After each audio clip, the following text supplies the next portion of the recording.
flow, baby. And we doing it again, man. There's no what happened there? I don't hear no, I don't know. Something just went quiet. There you go.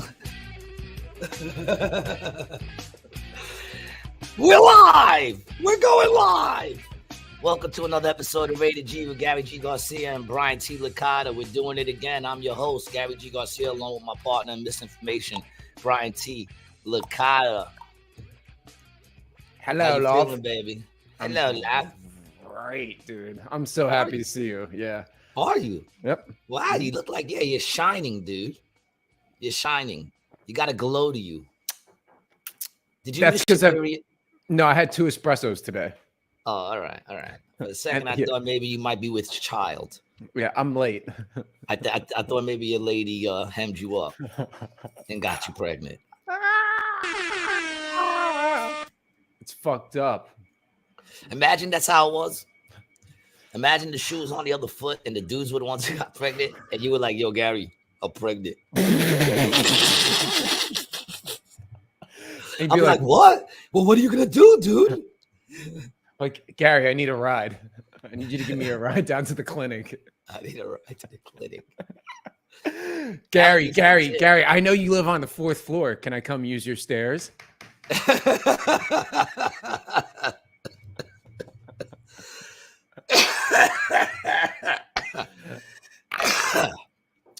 So you're in a great mood. How you feeling, man? It sounds like your week has been going good. Yeah, the week's been going good. Couple things have been going on in San Francisco. I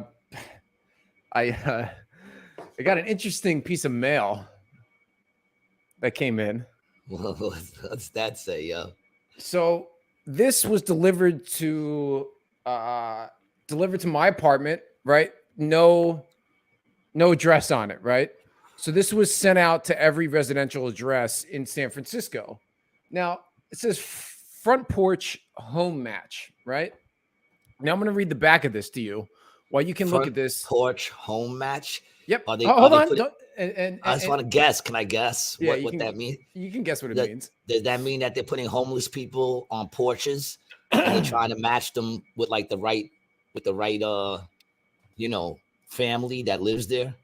They're like, look, the bums are everywhere. We're gonna start taking them off the street and putting them on porches. So now we're looking for families that match with the bums that we're putting on their porch. Well, close. I'm close. Okay. You're very close. So the only difference is it's not actually the porch, but your spare bedroom. Home match connects those with spare rooms and ADUs, which I'm not really sure what an ADU is, to people seeking an affordable place to live. Our free service matches people based on lifestyle and interests, which I assume would probably be lifestyle as in not showering, maybe hoarding. And it's ADU as in crystal meth.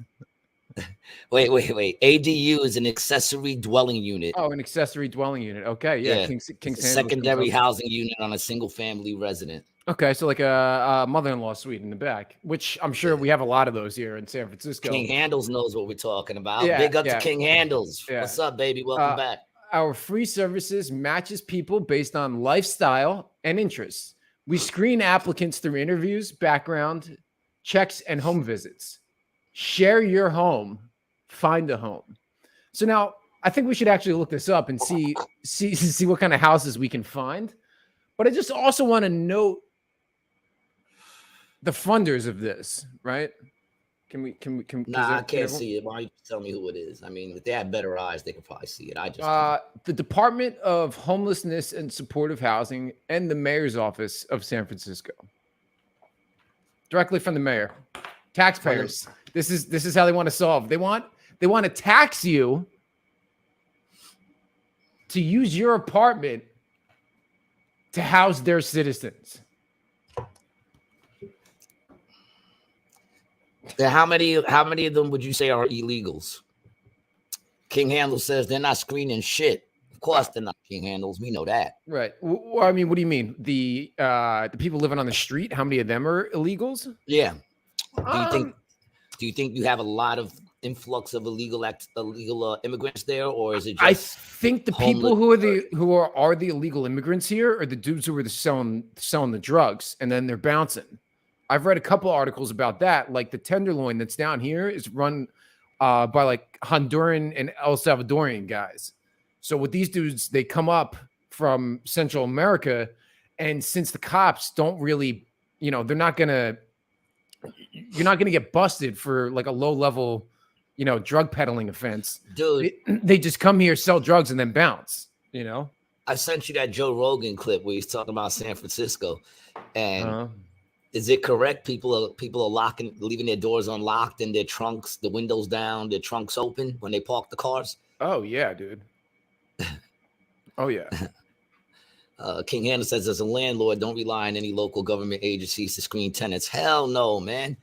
Hell no. And the funny thing is, you're gonna have some people doing that shit, dude. Oh, what do you mean? You're gonna have some people they that have think them that, already, dude. I bet, guaranteed. Right now, they're sending out the thing asking, but I'm pretty sure a lot of people are like, I have an extra room, and they probably have kids. You know what I'm saying? They probably have kids and shit, and they're bringing in these freaking people to live in their fucking houses. It's crazy, dude. Yes, and so are most of the people they're trying to put in your house. Yeah. You know what I'm saying? Chances are the person they're putting in your house is a fucking... Otherwise they would not be homeless. They'd have a friend or a relative that they could sleep on a couch or some shit. Right.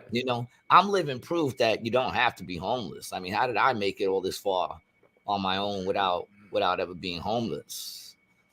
It's not that hard to not be homeless. Just don't be a dick. You know how much of a dick you have to be homeless? I do, actually. In other words, like that I means do. You don't. No, I do. Yeah. Yeah. Right. How did you Yeah. become homeless? It's because you were such a dick. No one wanted to take you in anymore. Right. Yes. Yeah. Yeah. Well, and it was also I was being such an asshole that I also didn't. Yes. That's actually exactly how it went down. Well, it's either by choice. You're out there by choice because you don't want to be under anybody else's, authority. Right. Oh, Mark D, what up, my brother? Peace to you. You know what I'm saying? It's a thing of fucking shit. I forgot what we were just talking about. I lost my brain that quick. If you're homeless. Yeah, like you got to be a complete dick. That means your family members don't want you on their couch either. Mm-hmm. I'd be interested. King Handel says, I'd be interested to see how many state hospitals have been closed over the last 30 years. State mental hospitals. Yeah. Do we even got those anymore? Oh, yeah, we do. We still got Bellevue. We still got Bellevue in New York. In Cora on the White Horse Pike, by where me and King Handels grew up. Yeah, man. Mental hospital. Yeah, if you're homeless, man, it's either because you're psycho or you're a dick. Because the truth of the matter is that means your family, your friends, and everybody else was like, "Oh, fuck you, go to the streets, dude. I'm not putting up with you." And I would think I have at least a year's worth of couches that I could flip through before I actually become homeless. And if you can't figure it out in a year, let's just go in New Jersey. There's 9 in New Jersey. Yeah, see, this was the one that I grew up near in Cora, dude. Some crazy shit used to happen at this place, bro. They would call us. We would get like automated calls on our house phone. That would be like, a patient has escaped from Ancora Psychiatric Hospital. Please be aware, patient is wearing blue fatigues with a shaved head and a pig nose. A pig man, Jerry, a pig man. A pig man, I used to do outreaches, right? When I was heavy into the church, I would do outreaches on whatchamacallit island. What's that called? Right by the Bronx? No, right by the Bronx. Roosevelt? No. It's like when you're getting on that bridge, you go, not Harris Island. What is it? The Virgin Islands? Shut up, Dick. It's in New York. Damn, what's it called? Something Island. Somebody help me over Roosevelt here. Island? You just said that already, dog. You're not helping me. Either help or shut up. Randall's Island. Yeah. Yo, dude, we would do shows there. Whoa. We would do. I love you, dog. Look, shut up. Listen, let me finish. We would do.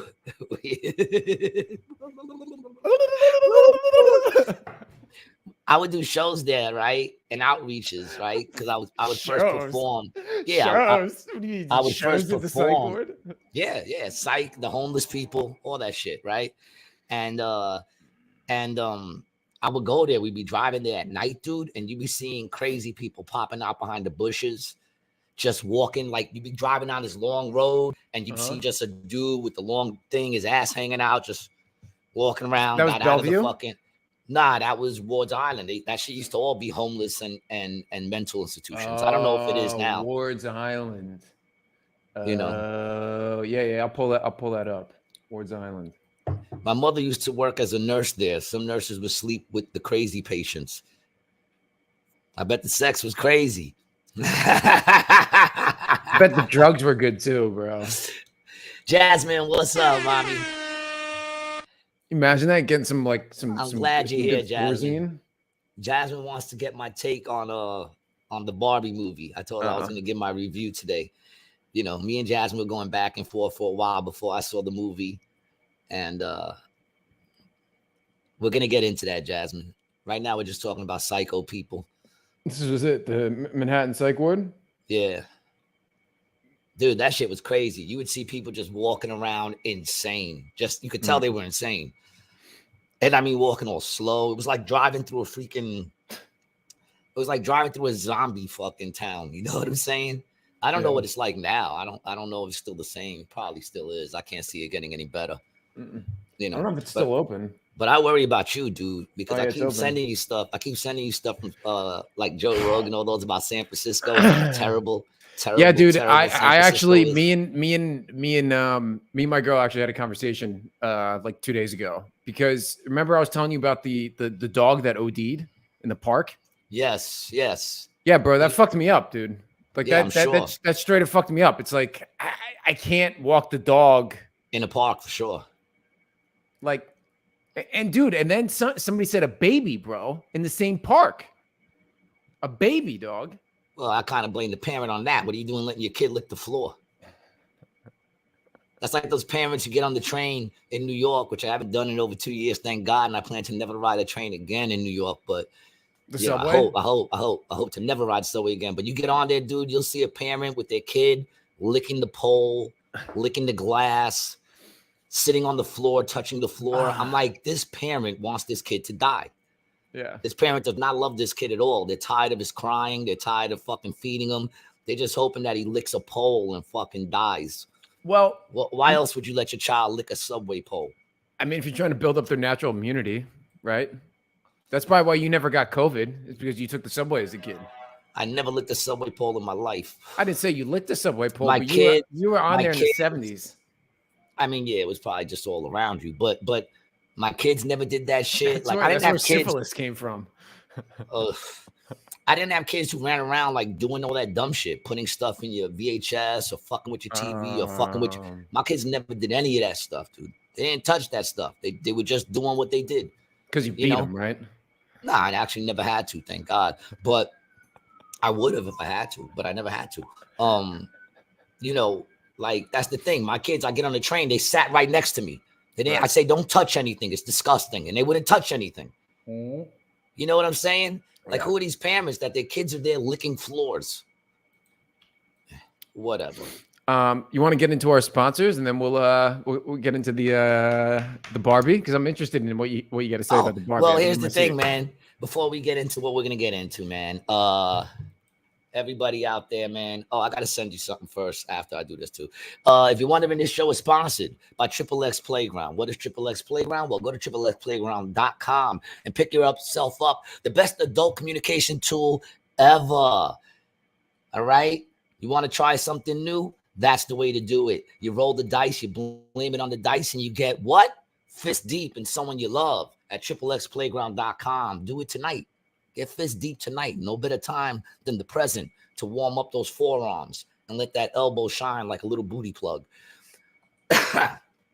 And for all you guys out there that want to support us, man, go to anditwasgood.net. Pick yourself up. Pick yourself up. Pick yourself up a mug, a rated G mug. And it with was my code good on the back. And it was good.net /shop. enditwasgood.net/shop is no longer the official home for Oh, Rated it's G not. merchandise. No, it is the official home for a bunch of cool shit brought to you by our boy John Witt, who is just celebrating the birth of his first child. So go there, buy some Congratulations. shit. Dude, is this a 50 Cent shirt? High all the time. Yeah, that's a 50 Cent shirt. I like that shirt, actually. Yeah. Get it over there at enditwasgood.net/shop. He's going to have our original mug on there on his page. And what else? And a bunch of other shirts, just cool shit stuff. I know, John, but don't we designs. got something new? I'm excited. I'm excited. Go ahead. You want to just do all my material? No, you got material now. Yeah, this motherfucker. And then we have a new home for Rated G merch at briantlicata.com/shop. We have a few items up right now. We have a new mug that is retailing for $10. It's called Art Imitates Life. That is the quote that is here we go. That is the quote that is on the back here. Let's see if we can pull this shit. up. Ooh, Art Imitates Life, Rated G. Do we still got the other mugs as well with the other quote that you can choose your quote? Choose your quote. You want to build your own quote? Is that what you're saying? No, I'm saying like the other quote. No. And then we also got it's my ignorance that makes me adorable. I have to get mugs gone. No, those mugs are on. And it was good right now, but I got to put that one on here. Okay. Everything's not up on this yet, but we also have crew neck sweatshirts for sale. Look at that. We got the sweatshirts. We have Rated G hoodies. Ooh. That's right. I'm ordering mine today. And we also have a new Round Earth Skeptic sweatshirt. Shit. Round Earth Skeptic. Love it. I'm loving it. Shit. So we have a bunch of ideas, dude. We have so much stuff. I've been writing down ideas. I know our fans probably have stuff. Let's go, dude. We gotta start getting some shit on there. Stickers. What do people want? What do people want Rated G on? What do you want it on? That's what we need. All right. Well, we got some comments. We got Cliffy. Welcome back, Cliff. It's good to see you again. He says toe fetish. I'm guessing that's what we were talking about before, right? The toe fetish thing. I'm not exactly sure where that's coming from. I never said toe fetish. I don't know. Cliffy, are we having was that like a Tourette thing? Where you just sitting there watching the show and said, toe fetish. We got Lauren. Welcome back, mama. There was a mental hospital by me that shut down in Marlboro, I think. I think They're shutting them all down. You think it's still open? Yeah. Mark's we got Ciro with us. He's showing us, he's watching us. He's got a little eyes there, and he says, any giveaways? No, buy something, you cheap bastard. Support the show. Sure, if you buy a shirt, you're allowed to give it away. Yeah, to someone you love. You don't have to keep it. Give it away.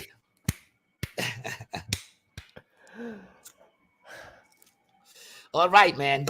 The moment we got King Handles, it's Feet Appreciation Month. Keep going. Is it?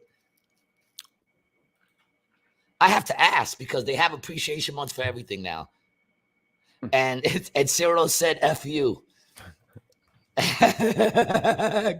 Get him, Cyril. Get him. I feel weird calling you Cyril.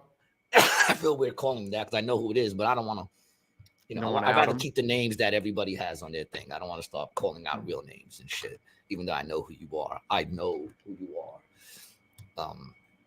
Yeah, man. I mean, is it for the appreciation month? I don't think so. I think King Handles got me on something there. Yeah, no, it's not. All right. Well, Jasmine, here's the moment you've been waiting for. All right. Oh, wait. Before we do that, man, hold on a second. Here we go. Before we start getting into shit, because you know me, man, I always tend to get a little, the podcast tends to get a little like, almost feels like, there's no hope. So I want to start off with something that makes you feel good. I just sent it to you, Brian. I want to start off the show with a feel-good clip before we start getting into all our nonsense, just to make us, feel a little good for a second, right? Everybody deserves to feel a little good. So here's my feel-good clip for all you people out there. This is for my people who are thinking of getting a Triple X playground and you don't know if you want to get it yet. All right, let me go. I got it up here. What? Go. Here we go. And I'm feeling good. I'm feeling good.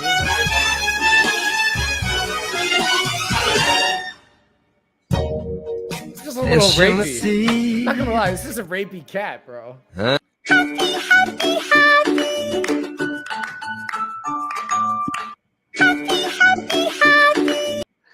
All right. That's what you call a Mac cat, son. That cat is a Don.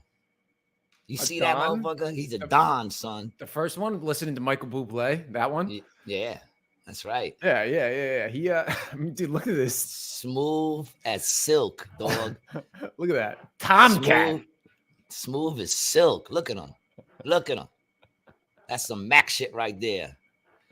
Don't let your cat see that, Gary. Now, my cat is chilling, man. Mama knows what time. I don't know where Mama is right now. Got to be careful. She attacked me the other day when I was on the phone with you, remember? Yeah.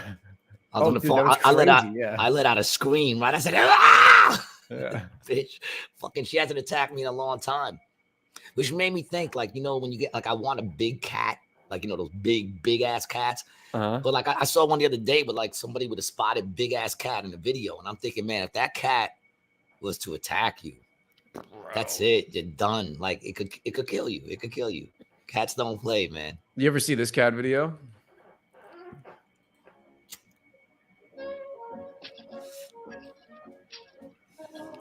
Hey, look at Tom, baby. Yo, this nigga game is so cold. Look, boom, bam, throw the little small boot on the counter. Boom, pop the hat. What's up? We gonna smoke this seed. Pop, roll it in one hand. Flip it, leave it open. Look Let at the that. mouth. Come here, bitch.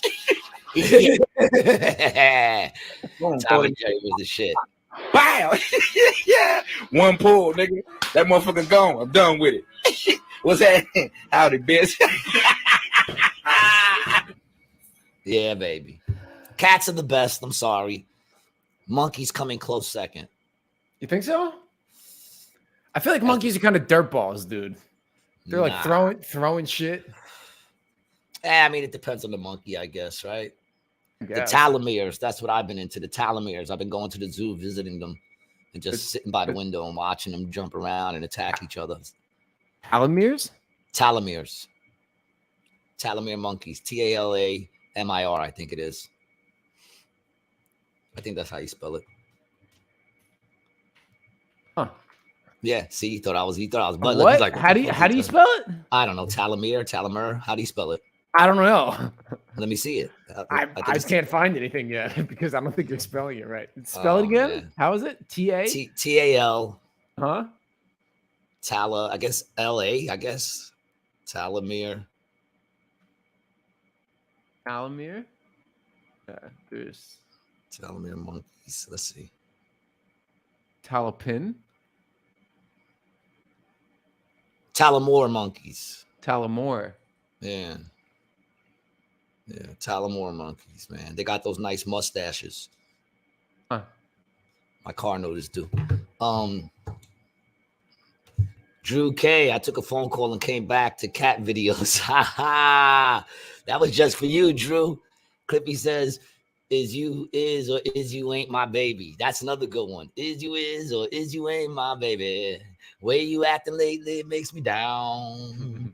You is still my baby. Even though I might not be around. King Handles at Gary, man up and get a cougar.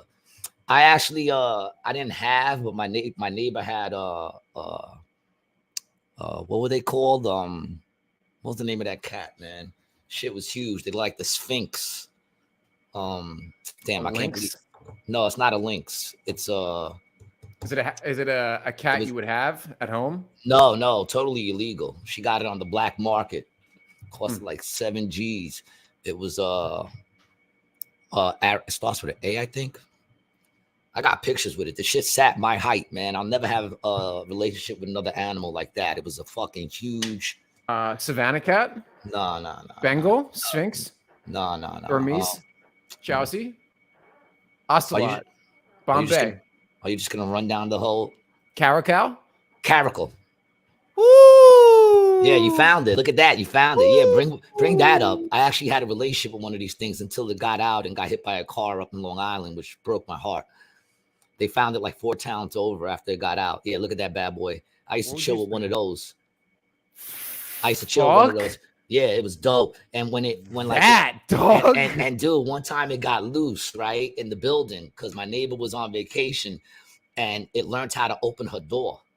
So it opened the door and got loose, and the lady who cleaned the building comes knocking on my door, and she's like, your friend's animal is running through. I'm gonna call the cops. And I said, don't call the cops. And I ran up to get it, and the thing, I hadn't seen it in like a month, and it had grown, ridiculously grown since the last time I saw it. So when I seen it by the door, and I went to go grab it, it went, and I backed up. And then I remember that this was, dog. Yeah, you definitely backed the fuck Oh, no, I up. backed up. It scared the shit out of me. But then I remember that this cat has never once ever did anything aggressive to me. I mean, this cat, I would rub its stomach and it would put its all 4 paws on me and the nails never came out. I would spin it around on the floor, never try to bite me hard or anything. So I said, get the fuck out of here. This cat's like a pussy. And then I went and picked it up and I was holding it like this. Really? And it was just going, rah! And I put it back in the house, closed the door. I text my neighbor, yo, your cat got out. And then I leave my house to go to the show. And as I'm walking out, the cat opens the door again. It comes out. I said, oh, fuck. The cat figured out how to open the door. Crazy. Damn, bro. That's crazy. I'm looking at this thing. I'm looking at this thing right now, bro. I mean, there's a beautiful animal. People own them now, but they're not supposed to. They grow up to about 65 pounds. It's a big fucking cat, bro. I mean, I feel like anything over 40 could kill a human being. It was beautiful. Let me see if I can find a picture of me and the cat, man. It might take too long. Wow. Sure. I mean, it's a beautiful animal. Yeah, dude, that shit was look at this thing. Insane. Beautiful. Let's see. I might be able to find it. Yeah, this cat, I'll never have another relationship with a cat like that again, man. I was so heartbroken when I found it. Made the news and everything. It made the news for like a week straight because before it got hit by the car, it got away, and then everyone was bugging out because it was just wandering around New York City. Because there was this big ass cat. Nah, it wasn't. Yeah, well, it was in Long Island. Oh, okay. And then like they were seeing it from town to town and filming it, and then it got hit by a car, and then they were looking for the owner. So she broke out. When was this? And I was like, what are they going to do to you? Like, you could just say, it's not my cat. How are they going to prove it's your cat? I never When was this? That. 2019, I think. Oh, yeah. Around that time. There's another one that got out in 2022. No, it wasn't 2022. I know, but I'm saying there's another one. See? Look at this. Oh, see, yeah, that's the one I was looking at yesterday that I said, man, if that shit decided, bro, look at those paws, bro. Look at those mitts. Insane. Look at those things, dude. And they got like what nails like that on the other side of them that can just pierce through skin. Yeah, they could just pierce through skin. Exactly. Dog, who would want one of those beasts in your house? Well, she had it as a kitten. Well, obviously you don't get it as no, you don't get it as an adult for sure.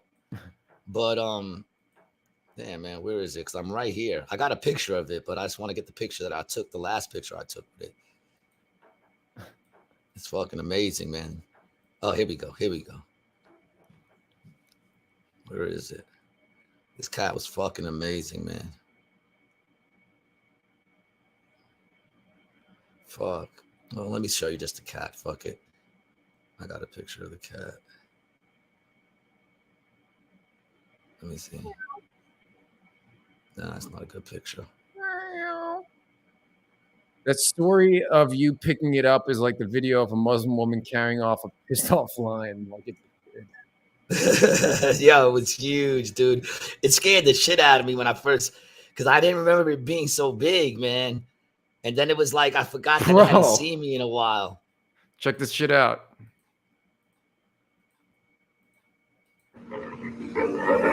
Yeah, that's what it was like. Only it wasn't like swarming around like that. It's a lion, dog.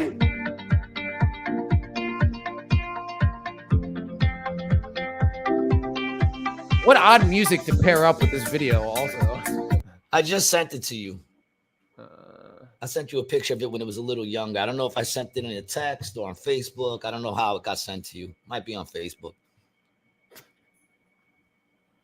Check all your shit, man. Yeah, man, that shit was amazing. I was so sad when it passed away, man. Fucking never meet another animal like that again. This shit used to eat whole like chickens. She would have to buy like whole big ass chickens and shit. Crazy.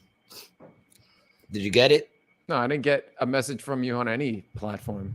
Check fucking Facebook. Check your Facebook. What did I send it on? Let me see. I have no idea. Oh no, I sent it to you. No. What the fuck did I send it on? Let me see.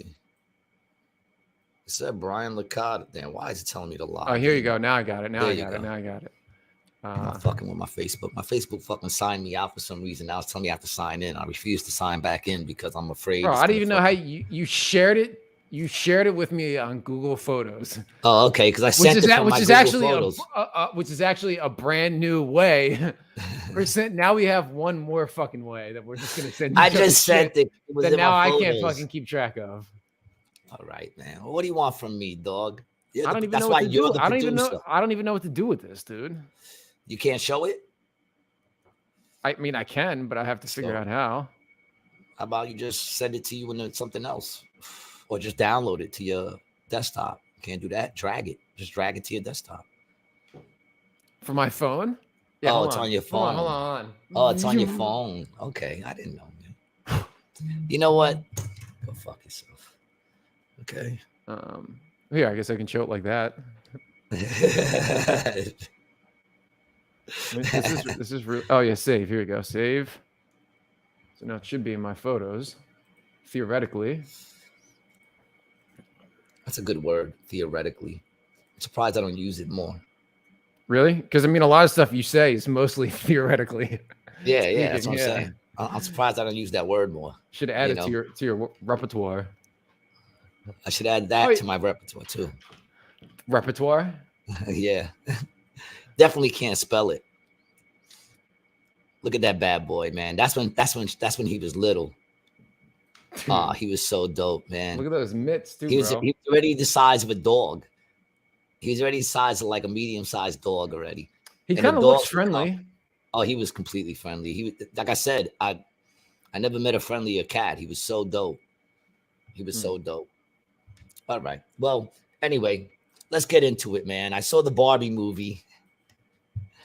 This weekend. I didn't pay to see it. I watched it on a bootleg, of course. Mm-hmm. I didn't hate it. I did not hate it. I'm sorry. I didn't hate it. You know what I'm saying? Like, it's funny. I feel like every time they do these movies, and this is where we lose all our female followers. You look. I don't even think Michelle's listening right now. So I'm pretty sure she's not on. Maybe Lauren, but I don't think she's gonna leave. Yeah. She probably left already. Yeah, probably. Yeah. Yeah, it's probably just us dudes here. But I feel like every time they do these movies that are like what is that called? These feminist movies, they basically out themselves. You know what I'm saying? They do these movies and they out themselves. I found it very interesting. It's definitely 100%, a feminist movie. And Stormy's listening. What up, Glad Stormy? you're here. Stormy, glad you're here. Hope I keep you. So I found it very interesting. The movie starts out with a bunch of little girls playing with their baby dolls, like babies. And they're saying how in the beginning, all they had was baby dolls, training them to be mothers. And that was all they had. And then it was like an homage to 2001 Space Odyssey.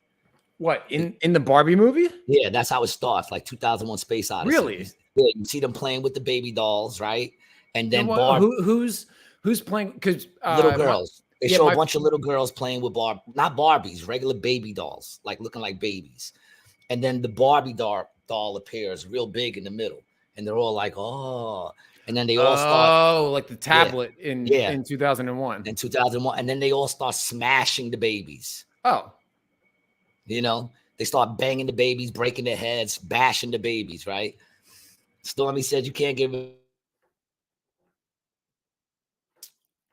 Gee, I lost you for a second. We are still live on the stream. Gary, 10-4. Gee, are you there? Stormy says you can't get rid of me. Everyone has an opinion. I can respect it and maybe share the same opinions. Gee, I lost you, buddy.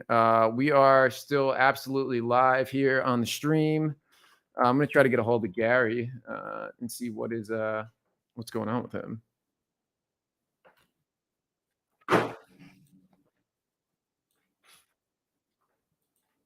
Gee, where'd you go, Bo?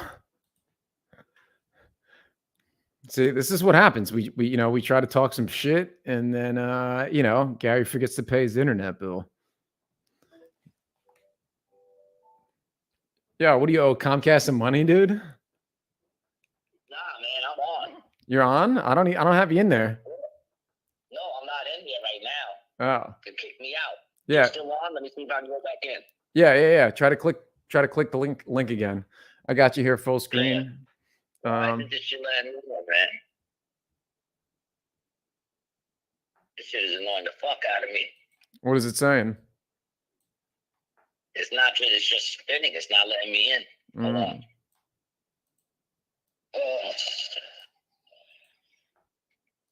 This is some bullshit right here. This is some bullshit. Let's do it again. Start fresh. Go in. All right, Brian. It is StreamYard, Stormy. Yes, we are having issues with StreamYard. All of our fans. All right. Are you here? No, not yet. Now it's still loading. All right, here we go. Enter studio. There you go. All right, we're back. Sorry about that, people. Yeah, so it starts out, right? You see this? I told you to stop talking about the UFOs. Yeah, so like they start smashing the babies' heads, which to me, there's no like that's the wrap up right there of feminism. You know what I'm saying? Killing the babies. Mm-hmm. So they start killing off the babies, and basically they live in Barbie world, and Barbie world is like Barbie land is a complete like feminist perfect land. You know, it's like liberal perfect land for women. Women do everything. It's the opposite. It's the opposite of real matriarchy life. Instead of the patriarchy, correct? Exactly. Okay. And it's basically then they're doing construction. And now, but that is where, from my understanding, it was where the like they were the toys, right? It was like the toy land, right? Yeah, Almost it was like a toy land. They have their own like little like land, and it was cool. And right. I can understand what my daughter liked about it because she's in the Barbie house. They have all the toys that they made, you know, all the Barbies, which I found very interesting. At one point, the owner, like the head dude of Mattel, walks out and he sees the pregnant Barbie and goes, "Oh, I thought we discontinued them." Very interesting. You know what I'm saying? Like they don't want the pregnant Barbie. And it's funny because all the Kens are basically like products of being in that land. In other words, they're all cucks. They're all like just pretty much gay. They're all gay. Yeah, you know they're gay, but they're not gay, right? Yeah, I asked exactly. my girl, I was like, "Are they gay?" She's like, "No." I was like, "But they are, right?" But they are, yes. Right. They're gay, but they're not gay. You know what I'm saying? Were they making sandwiches and cleaning in Barbie land? No, actually, all they were doing was just waiting for whatever Barbie needed. Because the whole thing is, and that's actually something that I want to get to, right? And this is the problem. There's nothing wrong with making sandwiches or cleaning. Every man should be able to fucking take care of themselves. Me and G talk about that shit all the time. Do we not? Of course. Yeah, no, I'm self-sufficient, baby. Yeah. You know, but I feel like you probably would have been a Ken. You look like one No, of the Kens in the dude. Ken, in the No, Ken. no. So basically, what I am happens as is handsome as a Ken, and as dapper as a Ken, and as endowed as a Ken. that I believe. So they wind up. What happens is, like one of these creators starts designing in the real world, like Barbies that like are sad and depressed and shit or whatever, and it starts to affect the main Barbie. And the Well, yeah, main it was Barbie something with her starts thinking feet, right? about Her feet weren't up. Right? that was cool too. Like I said, there were cool things. Like whenever she got out of her shoes, she stayed on her toes, like the doll. And then one day she goes flat, Right. you know, and then she goes to the real world and shit. And in the real world, of course, the men are running shit, and the women, you know, are just wherever the women are in it. They make it look like the men run everything. Okay. I heard whatever. the scene with Ryan Gosling becoming into like into the man's world. He was like loving it, right? Oh, he was like, loving wow, it because what is this? like he said, some lady even asked me for the time, you know, because they would, you know, like men are nothing in what you call the world, which is fine. Like I said, at first I thought I was gonna be like, oh my God, but what it's showing is basically if the libs had it their way, this is the way it would be. Basically, you know what I'm saying? Or do you think it was possible to show the woman's perspective of what it's like to live in the man society? Do you think that has like? I guess. I mean, like I said, at no point was I really like cursing at the screen. I was just watching it. You know, there were a lot of interesting things going on. But that's what I'm saying. Do you think that's like what You what the take could be? Is that like this is how women would feel in the man's world? Oh, Michelle's here. Michelle. Hey, Michelle. Thanks for being without here. you. Yeah, glad you're here. I mean, yeah, it's basically showing like how it would be if the women ran everything. And then what happens is, you know, Ken goes out there to the real world. He sees that men are actually, you know, and they say patriarch through the whole thing. And he takes all these books on the patriarchy and goes back to Barbie land. And then it becomes Ken world or some shit.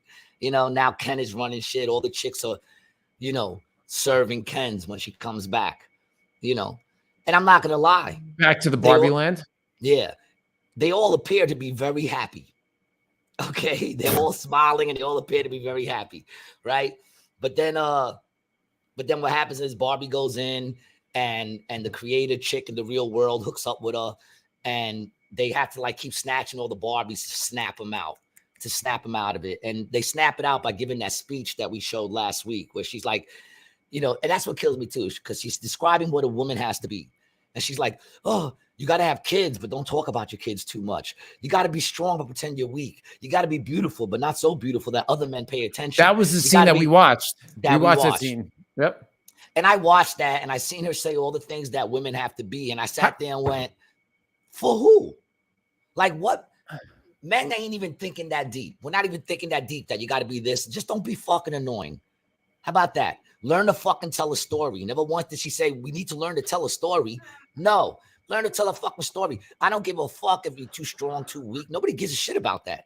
But that tells me like all the shit that goes on in women's heads that they think, you know, that they think we need to, like they think they need to do all that shit. You don't really need to do all that shit. You're putting that pressure on yourselves, you know.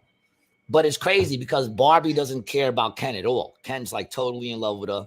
He needs to be with her. You know what I'm saying? He wants her, but she doesn't want to be with him at all. She doesn't love him, you know. But what I found pretty interesting was even in Ken's land, right? Yeah, learn to tell a fucking story. Even in Ken's land, right? Everything they're doing is still to get the women.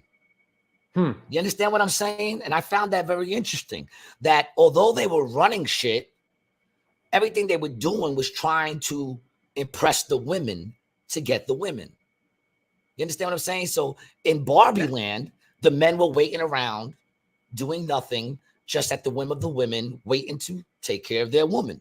Then you got Ken land, where they're running shit, but they're still going out of their way to try to get the woman, which is what I always said. Like, when it comes to power, listen, the reason why men wake up in the morning is to try to get the fucking woman.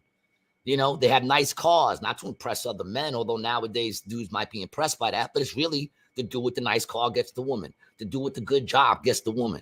The dude who's funny gets the woman. You understand what I'm saying? So everything that men do usually in life is really just to get the woman. You understand what I'm saying? So it gets to a point where the creator of Barbie shows up, and she's the chick from Cheers, the short chick that's married to Rhea Perlman? Yeah. Really? She's like the godlike character. Huh. And she's the one who created. She's the creator of Barbie, right? She plays the creator of Barbie. She's the spirit of Ruth Handler. Yeah. And it's funny because at one point she says to him, I mean, I love her. Rhea Perlman's great. Oh, I love her. Yeah, Barbie says to her, I didn't know there were any women working, for Mattel. And she goes, oh, honey, we do so much more. Yeah. Yeah. They in other words, what I got from that was basically like we do so much more than just working. Working isn't what does it, and what I find really crazy is, and here's what, like I said, it was interesting because the chick who the chick that's like the real chick that goes into Barbie Land to help her out, she starts talking to the Rita Perlman character, and she says, I just want a Barbie that can do whatever, that can be whatever. She could be a mother if I want her to be a mother. She could work if I want her to work. She can do whatever it is she wants to do. You understand what I'm saying? In other words, don't force me to be anything. Just, can I have a Barbie that I can make her whatever I want to make her? And I'm thinking to myself, you got that. It's called Barbie. The original Barbie, you can make her do whatever the fuck you want to do. You know what I'm saying? She could be whatever the hell you want to make her be. I also thought it was interesting that the stereotypical Barbie was also the hot Barbie, right? Like, they're not going to make the ugly Barbie, Oh, well, they did have the ugly Barbie. They had weird Barbie. They had weird Barbie's the ugly Barbie. She's the Barbie that the kids cut the hair off of and put marker on and all that shit. It was Kate McKinnon. Yeah, obviously. And like I said, it was good. It was like I said, it's showing both sides of everything. But there's a couple of very interesting things. One is in the beginning, the weird one, when Barbie starts going through all this stuff, the weird one tells her, okay, well, you can find out what's going on, right? And she shows her like a sandal, if you pick the sandal, or you could just go back to Barbie Land and not know anything that's going on, and it's a high heel shoe. So it's the green pill, the red pill, blue pill, right? And she says you could take the high heel and go back to living the way you were, oblivious to all the real shit that's going on in life, or you could take the sandal, which is like a rugged sandal. Yeah, they did that. That was one of the scenes. Yeah, and guess what she picks? High heel. She picks the high heel, and then the weird one, smacks her in the face with the sandal and says, "No, you don't have a choice. You got to take this one," which is very interesting because I personally believe if you give women the choice, in most cases, they would choose to take care of their family. If you give a woman a choice of going to work for somebody else and your career and then being 30 and 40 and being alone, or being with your man, having a baby, raising your family, most women, I believe, would take care of their family. And that's what they're showing in that scene. Some pretty big generalizations, but all right, I'm with you. Let Lindsay Lohan play her coquette Barbie. Stormy agrees. Stormy agrees. You know what I'm saying? I mean, listen, if I had the choice, that's what I would take. Even to the point of Morpheus would have ever smacked Neo. Never. But if I had that choice, that's the choice I would take, right? And then I also find it pretty funny because at the end she tells her, now they give Barbie the choice to go back to Barbie Land or become a real woman, right? And she chooses to become a real woman. And the movie, and I know these are all spoiler alerts, but the movie, she goes in, now she's a real woman, right? And she's all dressed up. And it looks like she's going on a job interview, like she's going to her first job interview, because now she's a free woman and she's going to do whatever she wants to do. So she walks into this building. You don't know what the building is. And then she walks up and she goes, "Hi, I'm here for my gyno appointment."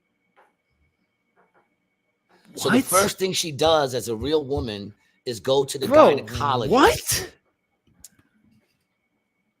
What? Are you serious? I find that very interesting. See, it's all about how you look at it, man. I find it very interesting. There's a couple of things interesting. One, when you listen to the left describe what a woman is, when you ask what a woman is, they'll say it's not just the vagina. A vagina is not what, vagina and breast don't make a woman, and a penis doesn't make a man a man. But then the first thing in this movie, written by self-proclaimed number one, she's the number one, whatchamacallit in the world, she claims. The first thing she does as a woman is go to the gyno. And so do you think that is like a tongue because her instinct, or what? I think her instinct is she wants a child, that she wants to be a mother, and she wants to make sure everything is good to go. You understand what I'm saying? But I find that interesting, though, how they say it's not that. It's not your parts of your body. But then the first thing as a woman is she goes to make sure everything in the parts of her body are right. You know what I'm saying? So I found that very interesting. It wasn't, like I said, I liked the movie. I thought it was okay. It wasn't the worst movie I ever saw, at all, by far. I wasn't even sitting there through the whole thing going, oh my God, because I understood that it was showing, two different worlds. One world was a world controlled by women, and the other one was the regular world, where it's mixed. Let's keep it real, because it proves that when she says she works there, I want to, I want to read something about CNN about that talking about this. Stormy, I do suggest you see the movie, because the truth is, it's a good movie. It really was a good movie. I'm not gonna lie. After all of Barbie's glories and misadventures on the path to becoming human, moviegoers leave her at a pivotal moment at the close of the new film. The moment isn't starting an extraordinary astronaut job or winning a Nobel Prize or even realizing authentic human beauty. It's a gynecologist appointment.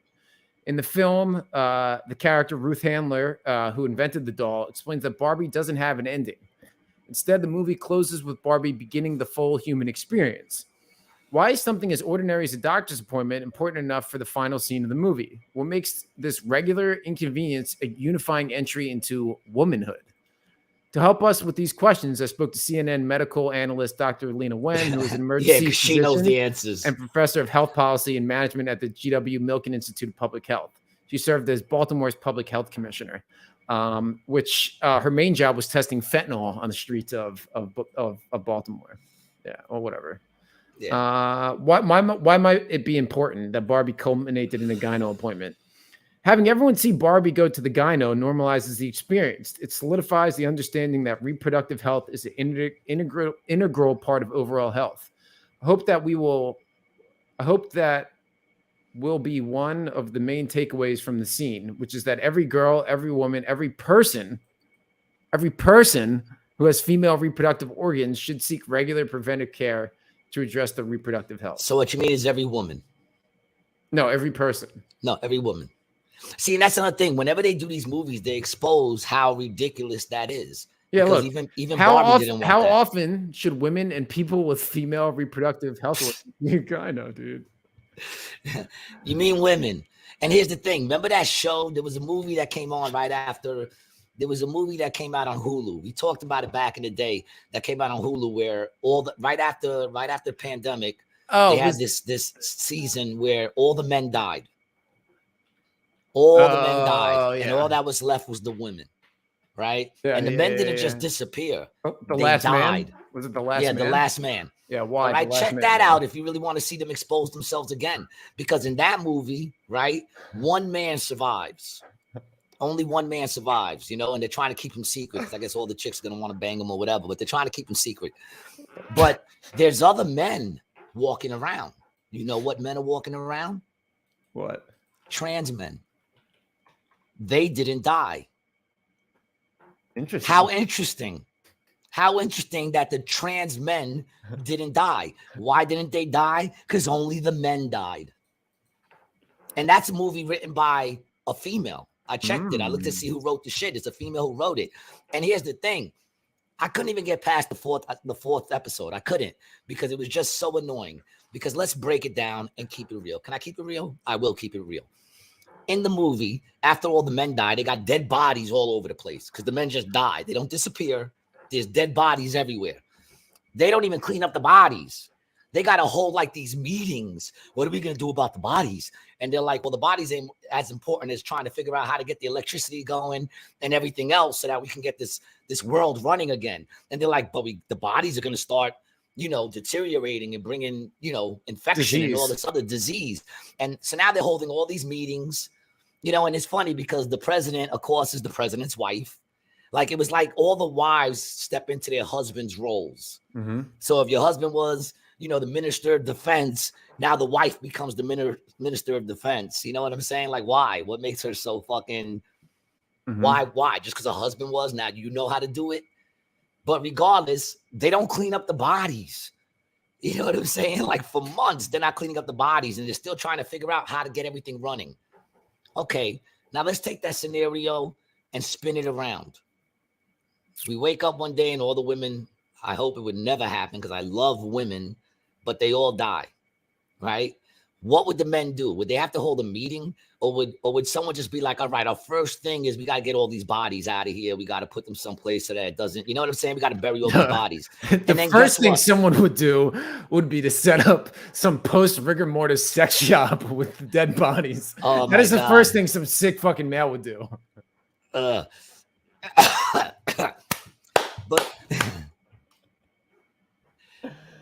I'm wondering now, so would Ken version be going to a prostate exam? Honestly, I think any Ken version was doing the prostate exam. Mm-hmm. I think the Kens, they didn't even have prostates in Barbie land, but I think they still went for the exam. I feel like they were all giving each other prostate exams. But in that movie, let's turn it around now. Now all that's left is men. And of course, trans women, right? That's what would be left. The men would figure out, we got to get these bodies cleaned up. And then you know what they would do after that?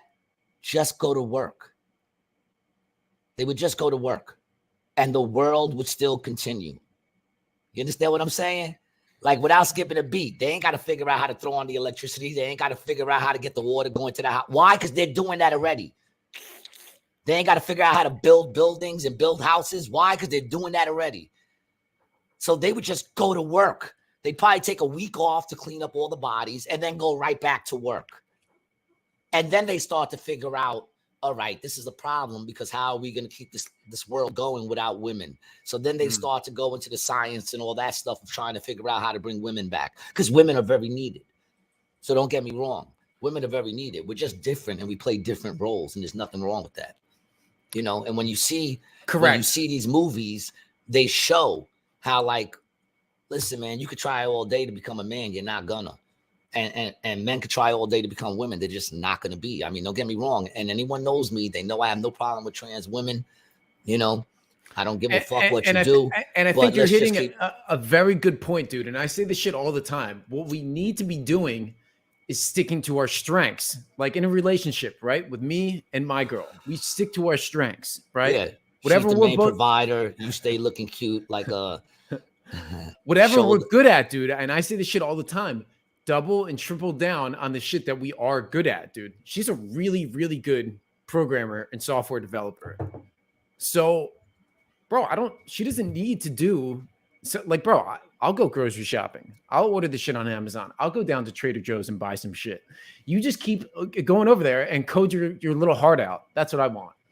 Yeah, there you go. I feel like when you masturbate, it's like this. That's why I feel like you masturbate like that. You know what I'm saying? You don't go like this. You go like this.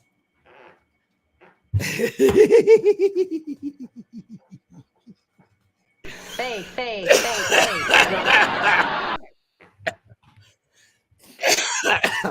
Yeah, but all I know is a man has never made me come. You don't even finish when you masturbate, right? A man has never made you come. Even when I do it to myself, I don't finish.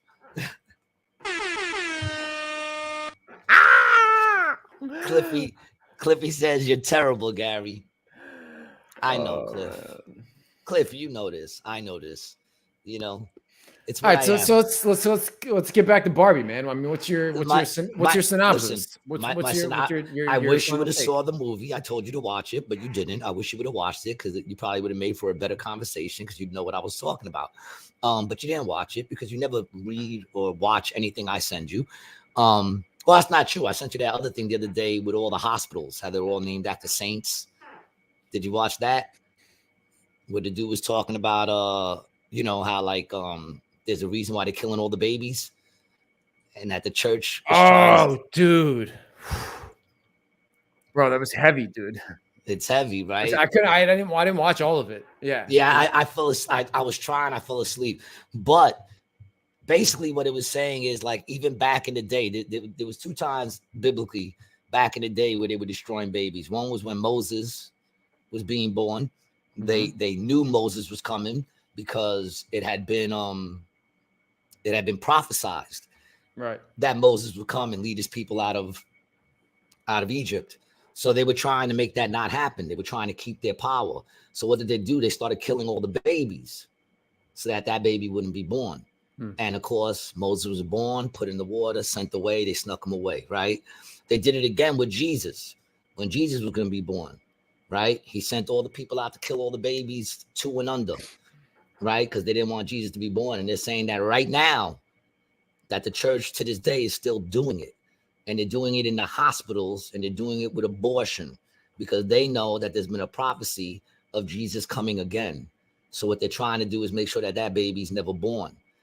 I mean, that's what the story's telling, Dude, and it was funny, man. When I was watching the beginning, and they were of that saying, scene, look at the hospitals. Every like, hospital is saint this, saint that, saint this, saint that. So it's all the hospitals are ran by churches. right. The church is totally with abortion. And Ciro, who said, I'll send you the video. It's a long video. It's like 1 hour and 40 minutes. And dude breaks it down. It's a little long-winded because he does go into scripture and breaking down all the scripture and shit. But I found it very interesting. That's all. You know what I'm saying? I just found it very interesting. And dude, I don't know. It scared me a little bit too, man, because like, I've me and Christina have been talking about like kids and stuff like that. And then I'm like, dude, like the hospital, bro, they take your kid away. They start pumping them with fucking shots of shit. And like, it's scary, bro. Cliffy says the only people that have a problem with gay culture are those that are unsure about their own sexuality. I'm straight male, he, him, his, and my gay friends get it. I love being heterosexual. Be true to yourself or true to life. Sure. Thank you for the true to life shout out there. Cliffy, the only person that matters that has a problem with it is God. I don't have a problem with it. You understand what I'm saying? But then again, I don't have a problem with a lot of things that are wrong. I have friends that are criminals, and I love these people. You know what I'm saying? And they're criminals. They're criminals. So there's a thing. That's the link, Mark. That's the link for that video. Yeah. So there's a thing of God has a problem with it. And how do we know God has a problem with it? Because scripture says God has a problem with it. But here's the thing. God has a problem also with you fucking chicks and you're not married to them. See, like people tend to think like because I go, oh, that's wrong, that I'm saying I'm somehow better. No, fornication is a sin. Fornication is a sin. To be having sex out there, not being married, in God's eyes, is a sin. So yeah, there's a bunch of people who could sit there and say, I'll accept this sin, but not this sin. I'll accept this sin, but not that sin. But God doesn't accept any sin, and sin is sin. And that's the problem. And if you love somebody, if you truly love somebody and you know they're going down the wrong road, you're going to tell them. That's all. They could do whatever the hell they want to do. But at the end of the day, the only opinion that matters is God's. Because at the end of the day, that's who we're going to be judged by, whether you believe it or not. You know what I'm saying? Whether you believe it or not. Cliff says exactly. Jesus doesn't have a penal code. Sin is sin. You're right. Now, do I think Jesus would have been in the front of a line marching saying it's Adam and Eve, not Adam and Steve? No. I don't think he would go about it that way. I think he would change hearts the way he's always changed hearts by telling them a parable and then showing them love. And love is what changes the heart. If that makes sense. You know, so he has a problem with it. You know, he has a problem with it. And the other day I was driving to work. It was pouring out here. And I was driving to work and I saw this huge rainbow across all of AC. Just a huge rainbow right after this major storm. And it just made me look and go, these motherfuckers snatched the rainbow. Because when you see a rainbow in the sky, it's supposed to be a reminder between you and God that God says he will never flood the earth again the way he did with in the days of Noah. You know what I'm saying? So that he would also quote Mosaic law. Mosaic law. What's Mosaic law? I should know that. But I don't. The laws of Moses. Oh yeah. Well, the laws, yeah, straight up Leviticus. He never, you know, and people said he went against the law. No, he made the laws living and breathing. You know what I'm saying? He actually went deeper into it. He went deeper into the laws because he said if you look at a woman in lust, then it's the same. You know. Thanks, Cliff. Laws of Moses. Yeah, we looked it up. We got it. You're right. So I want to get into the Oppenheimer movie because I went out and I saw that. I saw that too. Oh, you did watch it? Dude, you told me to watch it, and you know what I did? I fucking watched it. Okay? That's what I did. Why? Because my producer said, watch this. He wanted to talk about it, so I watched it. What did you think? Did you like it? I did like it. Honestly, a lot of fucking great actors in that movie, yo. Dude, Cillian Murphy is one of the best actors of our time. He is a beast, bro. He was good. It was hard to keep up. Great. It was hard to keep up, and people kept standing up during the movie because I watched it bootleg too. Actually, no, that one I watched. That they had that one like a good bootleg version. Yeah, 123.com. Movies 123. In case you're wondering, movies123.com. Okay. So the Oppenheimer movie, the structure of the movie is it's a series of flashbacks and current events, and you can't really tell at what point you're viewing the movie from. Obviously, it's the future, but you don't know when. Christopher Nolan goes back and forth between black and white, which I thought was super fucking cool. So you see Oppenheimer's life from the beginning, but at the same time, they're showing him in the present time of the movie, where he's under some sort of investigation. He's under an investigation. So what happened with Oppenheimer is after World War II, he started to get investigated by a committee because of his ties to communism, right? Yeah. Because the Communist Party was huge all over the place. Like after the Bolshevik Revolution, like 1919, 1920, communism spread all over the place. UK, US, South America, you know, it's all over. And there were a lot of people in the US, especially Hollywood, that were sympathetic towards communism. Oppenheimer's brother. I honestly don't get that. I don't get people who want communism. I just don't get it. Because what you have to remember, dude, at the turn of the century, you know, we're in this industrial revolution and everyone is working in factories for like 18 hours a day for like a nickel, you know? So the Communism Party started as a laborers' party or the workers' party to give rights to the workers, because the difference between, you know, there wasn't a middle class. It was rich and poor, you know, and then the liberalism and the communism pushed towards more workers' rights. Things balanced out, and then bam. And it's, and King's Handle is right. They are still here. They hide amongst the liberals. But anyway, so what happens is there's this guy who, his name is Lewis Strauss, who was the chairman of the Atomic Energy Commission, which started, I guess, really like after the war.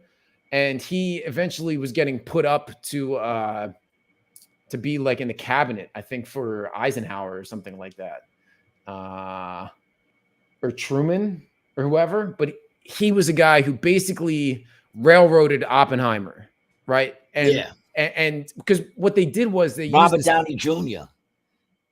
Yeah, I didn't realize that was him, dude. Yeah, man, that's crazy, man. He looked old in that movie, right? Dude, I didn't know that was him until I just read that. I didn't realize that was him. You didn't know it was him? Oh, no, I picked up on that quick, yo. I was like, oh, shit, they made this motherfucker look old. So it's really cool that they show before World War II how Oppenheimer is going from place to place to place to study. And he's Yeah. meeting with all these scientists, like in Yep. Austria, because, you know, pre-World War II and you know, post-World War, like, dude, in World War I, bro, they were like foot soldiers. Like, they were still conducting the war on horses, you know, and planes just started coming out. Like, World War I went from like basically like bayonet, bow and arrow warfare to like modern warfare, like all in the same war. Like, they had horses, tanks, and planes, same fucking war, right? So after that, science just takes. Horses didn't stand up too good against the tanks. No, dude, they got destroyed, bro. But that's what happened, dude. Germany got destroyed because they had people on fucking horseback, right? But after the war, you know, Austria, Switzerland, there's all this like scientific research going on, and that's like Oppenheimer meets Heisenberg, and he meets all these other like, you know, Danish, Swiss scientists who then get taken by the Germans. So the Germans are doing this research at the same time. The Russians are doing this research at the same time, and the U.S. is doing it at the same time. And the U.S. is working with Russia, but we're keeping the shit we're doing secret from them. Yes, obviously, because, you know, we're both fighting Germany, but we're still both enemies. Exactly, because we want democracy. I mean, the truth of the matter is we're not. The governments are. Right. And that's the thing that kills me, because most people don't give a fuck. You know, your well, average dude, it's person really doesn't not give a even the shit. governments, bro. It's the business. Well, the businesses, yeah, of course. You know, the deep state, whatever the fuck you want to call it. So, you know, the interesting thing to me, you know, first and foremost, as a fan of movies, and I will go as far to say I'll call Oppenheimer a fucking film, bro. It was a film. It really was a. It was 3 hours long. It better be a fucking film. No, it was shot on fucking film. That's why I'm calling it a film, dude. A lot of it was shot on film. All right. Yeah, they did. Kodak actually came out with 35, or it came out with black and white film for the IMAX camera for this movie. Like, they did a bunch of like innovations specifically for, you know, for this, and I thought it was sick. Cliffy said World War I was the most horrible and sick time. War is always wrong, and quite frankly, absolute. Don't disagree with you. I just disagree with it says the most horrible. I don't know. I think the dates of Genghis Khan and you know, like, I think shit used to be a lot more brutal. Yeah, but see, the thing was they had guns, bro. They had gunshot wounds. Yeah, but they were still sawing your arm off in World War I. Yeah, but I'm saying back in the day, though, they were going at it like pretty much hand to hand almost. I know, close and personal, which was a lot more brutal. That's all I'm saying. Like, in other words, what's more brutal? Going in and fighting hand to hand, and then, you know, literally beating and like destroying people, or dropping a bomb on them. Mm-hmm. In other words, you get more people with the bomb, but it's also quick. Right. It's a little less, you know what I'm saying? Like, it's a little, it's quick. It's a little less brutal. It's definitely more. It is horrible. You're right. You know what? I'll agree with that, Cliff. I take that back. So the weird thing I thought about the cool thing I thought about the Oppenheimer movie was that it didn't really show the war at all. It was really just about them developing the bomb, right? Yeah, they didn't even show them drop the actual bomb. They showed them test it. Right. Which is, honestly, dude, that's the best scene, right? Like, why would test it? No, dude, when they fucking drop it in Japan. Yeah, I was mad. Like, I was mad they didn't drop. I was mad. And see, but that's the real political statement about it, right? Is because they show, you know, the I guess apprehensions about the atomic crew, and then they get to the point where, you know, that scene with what was it, Truman? I guess. Oh yeah. When Truman's like, dude, the blood's not on your hands. I dropped the bomb, not you. Yeah. Yeah, because he said, I'm afraid I got blood on my hands. And he said, nobody cares about. Yeah, no one knows who you are. And there we go. We just lost Gary again. Come on, G. Your fucking internet is trash, son. Trash, bro. Twice in one episode. He fucking can't get in, can't get out. Got to kick him out, kick him back in. G, dude, you just. The shit sucks. Personally, if you have not seen the Oppenheimer movie, please, I would highly recommend going to see it. I wouldn't pirate it either. It was definitely worth a movie to see on the big screen. I was trying to get it in the I was trying to get it in IMAX, but the theaters were just too Too blown. Cliffy says Brian is right. Obsolete is what I meant. War is not always about politics or religion. It's about economics. And here we got G calling in again. What, bro? What? Yeah, keep me off for a second. I restarted my computer. This shit is fucking with me. I don't know why. Everything's paid for. Makes no sense. Well, yeah, I got you in. They don't want us talk. Cliffy They just don't want us talking. Cliffy just came in with the comment. He said, Brian is right. Obsolete is what I meant. War is always not about politics or religion. It's about economics. And gee, I was just telling everyone that I think, they should go see the Oppenheimer in IMAX. It really was. I got to say, in the last like 5 years, it's probably one of the best movies that I've seen. I actually wouldn't hesitate to go see it again in IMAX. Probably, I guess when it comes down towards the end of its run, and like you can actually get a seat that's not like in the front row. That would probably be the time. Probably the time to see it. Anybody, any of our fans? Have you guys seen the movie yet? Are you into it? No. Yo, my shit is fucking with me like crazy, man. Really? Yeah, it's not letting me. I'm gonna have to go on. Hold on, I'll make my way around it if I have to. Hold on a second. Let me try it one more time. You gonna jump in on the phone? I'm gonna go on. People want to fuck with me. It's not even letting me get on it. We didn't even get into NASA and the hidden portals. I'm gonna go on my fucking phone if I got these motherfuckers think they got me beat. They don't got me beat. Mm-hmm. Yo, what the fuck is the deal here? It's not even letting me. Shit. All right, let me join up with my phone. All right. Let's see. All right, we'll see you in a little bit. Cliffy says you didn't pay your parking tickets. Ladies and gentlemen, I guess that would be another great time to go. Oh, here we go. There he is. Yeah, man, fuck these people. They think they got me. They don't got me, yo. Cliffy says you didn't pay your parking tickets, cuz.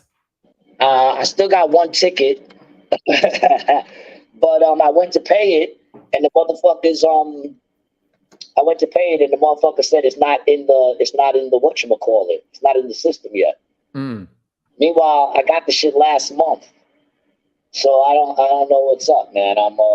See if you can get your computer back up while you're. I'm doing that as we talk. I'm trying to get it up. For some reason, my computer is not even loading. It might be time for a new computer. Yeah, it could be, bro. Could be. All right. I mean, dude, basically that was kind of all I had, like on the Oppenheimer thing. I mean, I just it was fucking good, dude.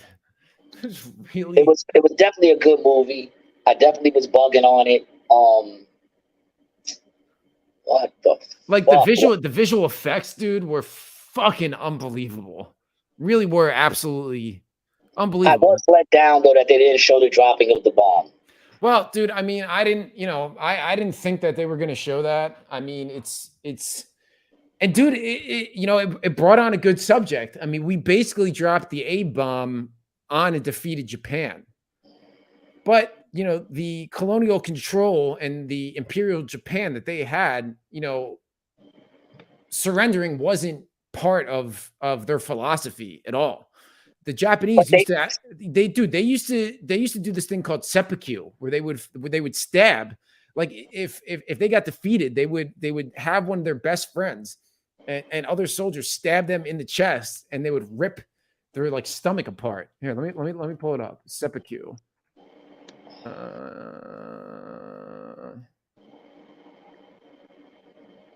This is killing me right now, man. Seppuku, and I'm probably pronouncing it wrong, is known as cutting the belly, also called harakiri.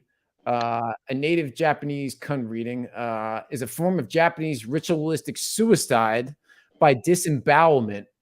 While harakiri refers to the act of disemboweling oneself, seppuku refers to the ritual and usually would involve decapitation after the act as a sign of mercy. First recorded seppuku was performed by Minamoto no Yoramasa during the Battle of Uji in 1180. Seppuku was used by warriors to avoid falling into enemy hands, to attenuate shame and avoid possible torture.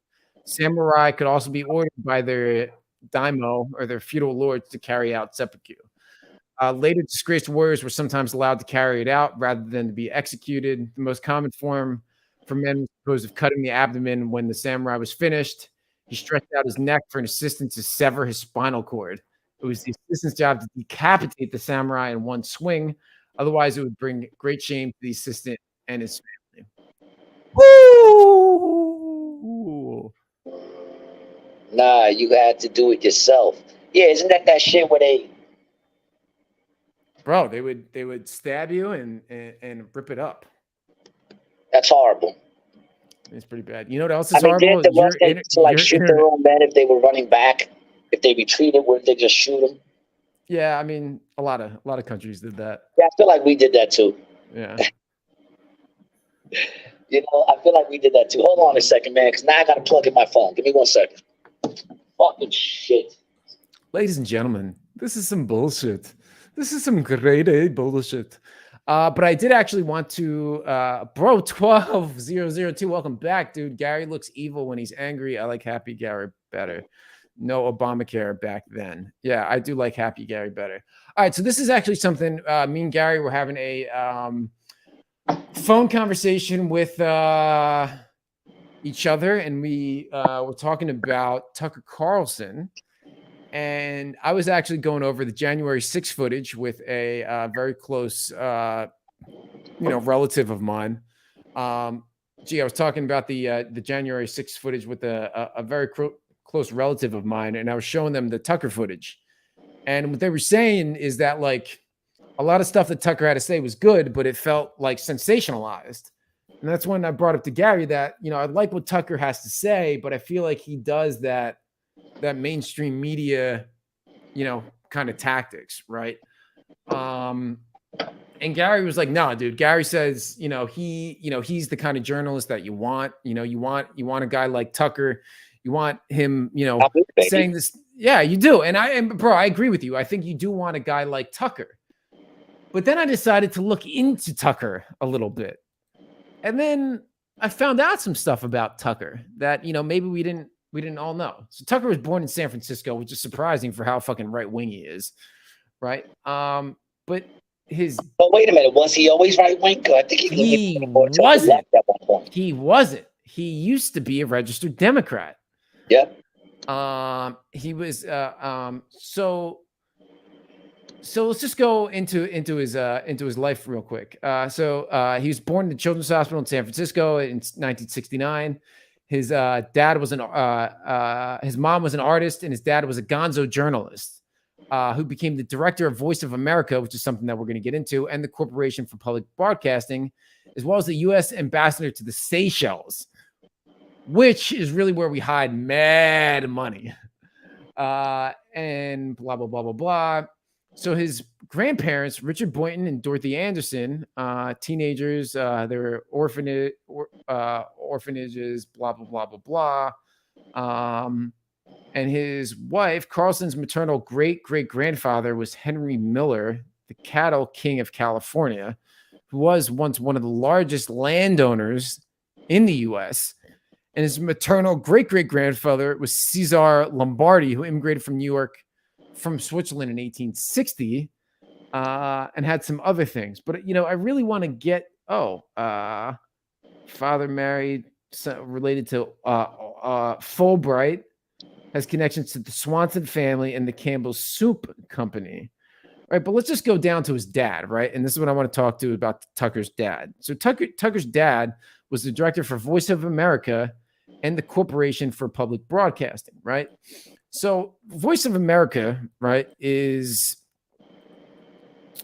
a state-owned news network and international radio broadcaster of the U.S., right? And it's a U.S.-funded broadcasting association abroad, which is basically our journalistic news media abroad, which is an independent agency of the government, which is run by the U.S. Information Agency, which is also, again, one of these 4-letter agencies, right? Which it was allegedly dissolved in 1999. But I just want to read this mission statement, and this is what Tucker's dad was kind of in charge of, right? The USIA's mission was to understand, inform, and influence foreign publics in promotion of the national interest and to broaden the dialogue between Americans and U.S. institutions and their counterpoints abroad. The USIA was established to streamline the U.S. government's overseas information programs and make them more effective. Basically meaning that Tucker's dad was in charge of disseminating U.S. information abroad to further move our dialogue of the American direction overseas. Is anybody following me on that, or am I just talking out into the ether over here? I think you're talking into the ether. Fake.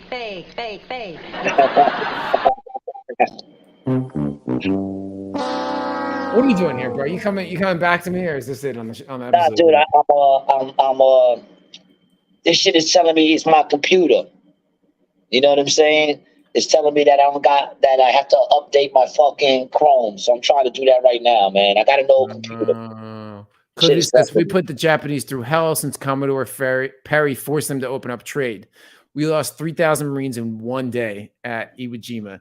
Cliffy, great point. I actually had, I think it was King's Handle was telling me about this the other day. Japan was absolutely shut down to all foreign economy. And Perry went over there and was like, here, let me get the story. Yo, dude, what about that scene in the movie when they were looking for the place to drop it on, and that dude said we took one place off the list because me and my wife like vacation there. Yeah, we honeymoon in Kyoto. Mm-hmm. Crazy, dude. He said, yeah, we honeymooned there. We gotta take that off the list. That's some crazy shit. So we're going to go to Commodore Perry, right? So Perry reached Edo Bay in Japan on 1853. His actions at this crucial juncture were informed by careful study of Japan's previous contact with Western blah, blah, blah. Yeah, he basically told them that we were going to come and we were going to come back heavy. And we came back heavy and we started fucking trade. These guys are on the team who's buttering their bread. If we think they are going to save us, we're fucked. I'm talking about Tucker and the rest of them. You're not wrong. King Handles, there you go. I'm back. Can you come in with me, dude, on that Japanese story that we were talking about the other day, dude? Because Japan was blocked off to the outside world, wasn't doing any trade with anybody from anywhere, right? And we deboed them. We basically just drove up to the ports and we're like, hey, we're going to be back in a year with 50,000 fucking container ships. And we're going to start trading with you motherfuckers. And they were like, yeah, okay. And then they we're talking. We're like, yo, were those white guys serious about that? And they came back a year later. And Japan was open for business. Getting back to that movie, though, what I found was crazy, too, is after they created the bomb, he kind of wanted to control how it would be used. And he felt that he felt they didn't have to drop it. Right, because he thought Japan was already defeated. Yeah, he said they're defeated already. We don't need to drop it on them. Them just knowing we have it. Their attitude was, yeah, but we need to show it so that people see what we have and no one will fuck with us. And then he said, and we have to do it twice so that they know we can do it again. So that they know that we make these bombs. This is what we do. We got them. We got them. And the argument he was making is, yeah, but they got physicists over there. So once they see that we got this bomb, they're naturally going to try to make a bigger bomb. Right. And he's saying that's no good when you start fighting like that, because one of the problems they had too was they said it ignites the atmosphere. It could. Yeah. So what they're saying is they didn't know if when they blew that shit up, it would just ignite the atmosphere and just destroy the world. When he went to test it, he said, try not to blow up the world. Crazy. That was crazy, man. I walked out of that movie, dude. I was like, you went to the theater to see it, right? I did, in Japantown. It killed. It killed. 10 out of 10, dude. Bro, 12002 says these guys are on the team, aren't they? These I read guys this. are I on the read team. this. Oh, I you read this did? already. Yeah, I read this All right. already. I'm talking about Tucker and the rest of them. Listen, Tucker came out and said he was wrong. Tucker came out and said About what? About the way he goes, I can't believe I believed all those lies too. I used to just give the narrative. Yeah. He said, I used to go out there and give the narrative. Listen, bro. I think Tucker is doing some good stuff. But when you watch his stuff, dude, it is designed just like the left-wing pieces are. It's the same, dude. It's right-wing propaganda. And the fact that his dad is tied into the propaganda arm of the federal government, dude, just discredits him completely. Oh, entirely. so the sins of the fathers, is that what you're saying? Yes. That's exactly what I'm saying. Yes. Yes. Yeah. I'll be dude, careful. No. Now, when we're saying sins of the father, I'm not necessarily condemning him for what his father did. Sounds like, but I have to take that into consideration when I'm making my assumption about whether or not what this dude is saying and what his angle and who is he financed by? Where's his money coming from? Where has it been coming from? How did he get his start? Well, was he on Fox? He was on Fox. Where did the first? You want to? Let's. I mean, he was on Fox, right? Like, that's where his money came from. He made a lot of money on Fox. He began his career in journalism as a fact checker for the Policy Review, right? Yeah. Conservative journal published by the Heritage Foundation, which is a think tank. Think tanks. Which that's what we are. We're a think tank. Dude, no, we're a think pony. a think donkey. Little Rock. He worked in Arkansas. Little Rock, where the Clintons are based out of. And before joining the Weekly Standard, and then American Spectator, worked for George Bush. I mean, he's worked for a bunch of different places. Listen, I'm just saying, I feel like you get a little more truth. Worked for CNN for that. You know, yeah, CNN first, then went to Winter Fox, paid better. PBS, yeah, and then he went to MSNBC. Listen, they all do, you know, and he openly admits that he followed, you know, the propaganda machine. He openly admits that he would put out what they told him to put out and that he regrets that. So what else can you do? You know, I'm saying once you're part of the machine, how are you out of the machine? Do you ever fully leave the machine? Blood in, blood out. Is that what you're saying? Once you're in, you never get out? I mean, you tell me, bro. What do you know that isn't? What do you know that isn't blood in, blood out, dog? I think some people try to get out. Those are the ones who are dead now. You know, listen, I don't know. Like I said, it's not like you can't believe anything that's on television anyway, man. It's hard. You can't believe anything. You can't believe me. You know, not because I'm not trustworthy, just because I'm probably wrong. You know what I'm saying? Having said all that, who do we trust? Me. That's who. Who do I trust? That's who. Nobody, man. Don't worry. I have a couple of Quaaludes. She'll be back. That's my heart. I sent you some other stuff that I want to get into. I went before we go into that. Could I just say real quick? I went to go see Volbeat yesterday. Oh yeah. Valuetainment offered Tucker $300 million to join. Then Tucker is a dumb fuck. Why is he a dumb fuck? Because he didn't take the money? Maybe he has his reasons. Maybe there were moral things behind it. You know? Whoops. Who knows? Who knows why he didn't take it there, Cliffy? $300 million, so what? You could offer me $300 million, and if it goes against my morals, I'm not taking it. Straight up. You know? Straight up. You could offer me 300 million, and if it goes against my morals or it goes against what it is I want to do, then I'm not going to take it. You know, money doesn't mean all that much to me. I like it. I want it. You know, I need it to survive. But, you know, I already know it's not going to make me happy if I don't find peace in all situations. So at the end of the day, man, I don't, you know, I'd like to think I don't have a price, you know, especially at this age. If I was going to have a price, you had to catch me in my 20s. You know, at this age, it's just, you know, I'm too close to the end to start to. Real close. Start to give in now. Who really, knows, dude? really close. In all honesty, I'm starting to feel like I'm middle-aged right now. That's what I'm feeling. Yes, that's right. I said it. I'm going to live to be 106.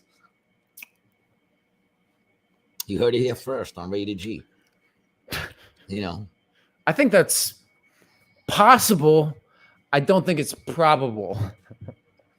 Well, you won't know because I'm going to outlive you, motherfucker. So you're not going to know. You know. That may be true. Why be a slave when you could be a servant, bro says. The question becomes, bro, what's the difference? You know, what is the difference between a slave and a servant? I guess a servant can quit. Would that be the difference? Paid? I mean, they all kind of get paid. They just get paid less in a sense because I'm sure they still have to feed them, house them. You know, everybody gets a little somewhat of pay, no? Valuetainment is the future of alternative news. Valuetainment, what's that? Is that us? No, Valuetainment is PBD's network that he's on. Yeah. Yeah, that I think he owns it, actually. And it's funny, dude. I actually almost had a job opportunity with them like 4 or 5 years ago, but I didn't realize they were doing like the political stuff. It wasn't really, they weren't doing that much then. Well, even back then, you probably wouldn't have took it because they're doing the political stuff. Back then, I don't know. You always a little political. You worked in the government. Yeah, at 16. Yep. You get to live your life and not theirs. Yeah, I get it. I probably agree to that to an extent. You know, unfortunately, nothing is really ever that simple. Yeah. You know, but yeah, I went to go see Volbeat yesterday, dude. I went with Buddha and his pops. It was Volbeat, and I forgot the name of the other band. Something Hailstorm. You ever heard of that band, Hailstorm? Are you there? Did I lose you? I never heard of him. Hailstorm? Yeah, neither did I. It's a chick singer. Her brother's the drummer. I mean, they were tight. It was a tight band. Too much screaming. The chick's just like, just screaming all the fucking time. And she played for an hour. I'm like, an hour, this chick screaming. Oh, my Lord. My head was fucking killing me. And then what really... Dude. Gee. Come on, guy. PBD's part over the Yankees. His money don't stop, and he got really great content. I agree. Right now. I know we're back. Okay. Shit's fucking with me, man. But I got to get a new computer, I guess. I guess that's what I'm going to have to take that money that I got on my Best Buy card and just, you know, grab me a new computer.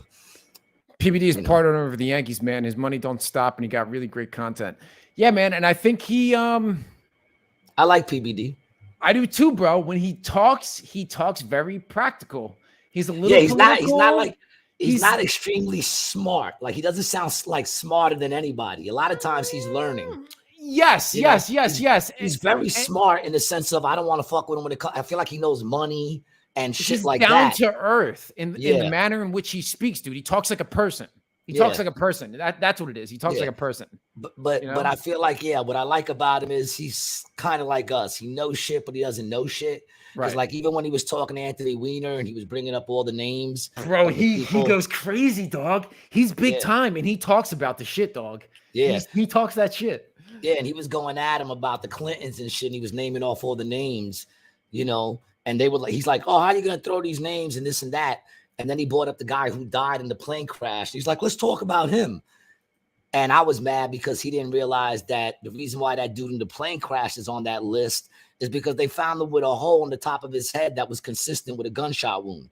So That's why it's not cut and dry that he absolutely died in the plane crash. Because after they recovered the body, he had a hole in the top of his head that was consistent with a gunshot wound. So, you know, I was mad that he didn't jump on that, but it also shows you that this dude is like the way we do. He flies without a net. He's just, you know, he's down to earth. You two guys could be big like him. Gary is good money and always been a hard worker. Brian, you're very smart. Great combo. Brian.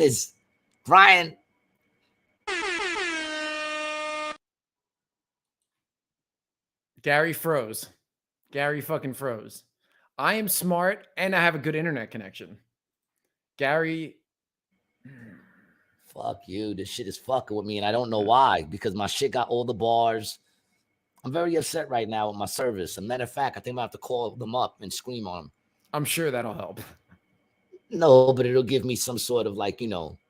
Satisfaction? Satisfaction, yeah. Just to scream on someone who has absolutely nothing to do with it. You know, that poor person on the other line of that phone is going to be like, this dude's a fucking asshole. What an idiot. I have nothing to do with that. I'm still going to do it. Dude, how about the new stuff going on with our friend Jamie Foxx?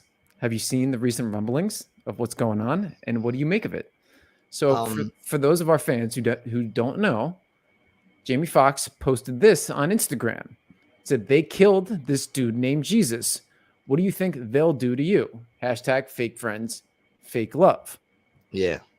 Now, is that anti-Semitic? Everybody was saying it was anti-Semitic. He came out and said he was talking specifically about a person, you know, that let him down. That's what he claims. I think it's probably that, you know. I think it's probably that. Big up to everybody giving me advice on how to get my computer running right now. I'm getting text messages on what to do, you know, and to Cliffy too. I mean, I can't do all that shit right now, so I'll figure it out, man. But, you know, normally this shit's been my workhorse, man.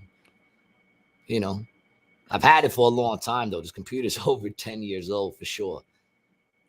You know, I got it back when they were doing the notebooks, right? That's what it is, the notebook. I think it cost me $1,000 on sale.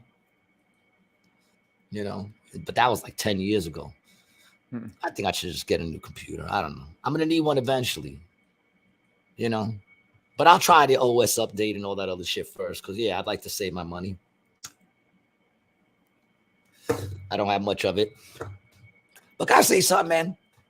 Here's the thing about going to concerts now, which really aggravated me, right? First of all, we had this up front was where you could stand. We had the seats with chairs because I'm old now, you know, so the chairs, right?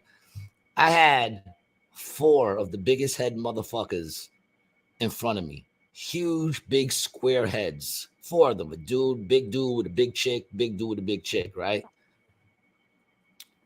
You got your money's for it, bro. Just let go. Yeah, that's how I feel too. I feel the same way, bro. But because it was a free ticket, right? It was a free ticket.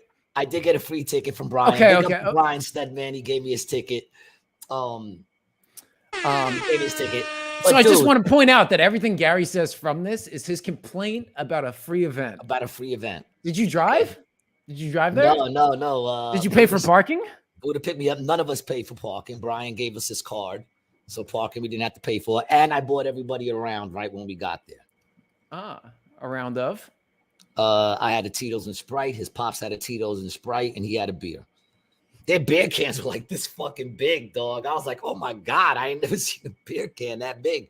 But what kills me is, all right, so I had these 4 huge motherfuckers in front of me and tall. They were all like, the dudes were all 6 foot. The chicks were like right under them. I'm 5'4". We're in stadium seating, but I can't even see past their necks. So now I'm going like this, trying to squeeze to see. You know what I'm saying? I'm trying to see. Yeah, I think I'm going to do that, bro. Right? Because I'm close to death anyway. If I die and I owe you, I win. And then my son and my daughter get the computer. So, right? So I'm trying to dip to kind of see. And you know what? The minute the band comes on, everyone just pulls out their phones. Everyone just pulls out their phones. So now the little cracks that I had to look through, I'm looking at the show through their phones. And I'm like, what the fuck? And I mean, everybody had their phones out recording. And I'm like, is anybody here watching the fucking show? You know, hey, young millennial, Brian, me and Gary are not old. We are Gen X and gonna outlive everyone. That's right. Gen X, baby. We don't die, we multiply. You know, but I just couldn't believe how many people were looking into their phones and not watching the show. Dude, one thing that I've been trying to be super conscious about, me and my girl have been talking about, dude, a lot less TV in the house, listen to a lot more music, a lot more conversation. It's sick, dude. It really is an addiction and a sickness, bro. These people. Bro says, I guess you came on short gang. Short jokes are easy. I love you too, bro. Look, come at me, man. If you don't agree with what I'm saying, I have no problem. My feelings don't get hurt. Come at me, man. If you think I'm saying some dickish shit, feel free to say, gee, you're a dick. You're saying some dickish shit. You know what I'm saying? I need to be put in my place sometimes too. But I just couldn't believe no one was watching, dude. Everyone was in their phones. I'm like, what the fuck is going on? You paid $80? Brian, you're a dick. Brian T. Licata's a dick. How about that? You know, that had me annoyed. And then Volby comes on, and what are these big, tall motherfuckers do in front of me? They stand. Did Buddha put you on his shoulders? No, Buddha can't put me on his shoulders, man. Of course he could. He got no knees, dog. He doesn't have a neck either. Yeah, just be wrapped around his head. I was just wrapped around his head. My dick would be pushing against the back of his head. It just had me frustrated, man. You know? And then they did the thing where, you know, everyone lights up their phones. I don't know. I just, you know, but King Handa says Brian still got to work on that fentanyl outside the house. Brian's been out there licking cement. He's been out there licking rocks. Dude, I actually went yesterday, dude, so you know I have that film camera, right? That 35 millimeter camera. I went down into the Tenderloin, which is kind of like Kensington. It's like the drug neighborhood here, and I took a bunch of 35 millimeter stills of the shit that was going on down there. I'm gonna try to post them. Yeah, dude. I want it to be like a kind of like a grunge art sort of thing. Dude, you're gonna get yourself killed out there. Well, that was the thing. I had a long zoom lens, and I was taking some pictures, and then some dudes started catching on to what I was doing, and then I had to fucking bounce. You're gonna get killed out there. Come home. Come back home, man. All right. It's dangerous. You're gonna love when those pictures come out, though, dude. They're gonna be fucking hard as fuck. Very it's gritty. Dangerous out there, dude. I'm gonna print them out. I'm gonna print them out on big poster boards, and I'm gonna stick them in front of City Hall. And that will do nothing. They were talking about it on Joe Rogan the other day. I sent you the clip of that where they're like, it's beyond repair. Like, there's no way they can go back and repair that place. They can't. They can't, dude. Come home, dude. I don't think you're safe out there. I worry about you. It's hard to sleep. San Francisco's the worst. San Francisco is like a failed state. San Francisco might as well be Libya. That place is wild. Yeah. People are just shitting in the streets. The crime is next level in San Francisco. It is next stupid. level. Next level. It is stupid. People are parking their cars and leaving their windows rolled down and their hatches open. Yeah. Because they don't want to get smashed. It doesn't matter what time of day. It doesn't matter who's around. Doesn't matter who's around. No one's stopping anybody from doing anything. Mm-mm. It's crazy. Dude, come becoming home. a ghost I know town this and they're street. not pumping the brakes. This is on Fisherman's I Wharf. don't know what they do. It's Taylor Street. It's the end of my block. What do they do? They don't have the resources to fix it now. Because they fucked it up so bad for so long, and they would have to admit that all of their policies sucked. And nobody's gonna do Nobody's gonna do it. King Hanzo says, nah, you can repair SF. The optics won't be pretty, though. Yeah, dude, you'd have to do it the same way they did to New York City, bro, in the 90s. You'd have to arrest Giuliani, everybody. Lock everybody up. Fuck around, you lay around. Yeah. You got to go in there with that whole attitude. Fuck around, you lay around, son. You do any crime, we putting you in jail. Yep. That's it. I mean, that's where you start, putting the criminals in jail again. Right. Why don't we start there? Mm-hmm.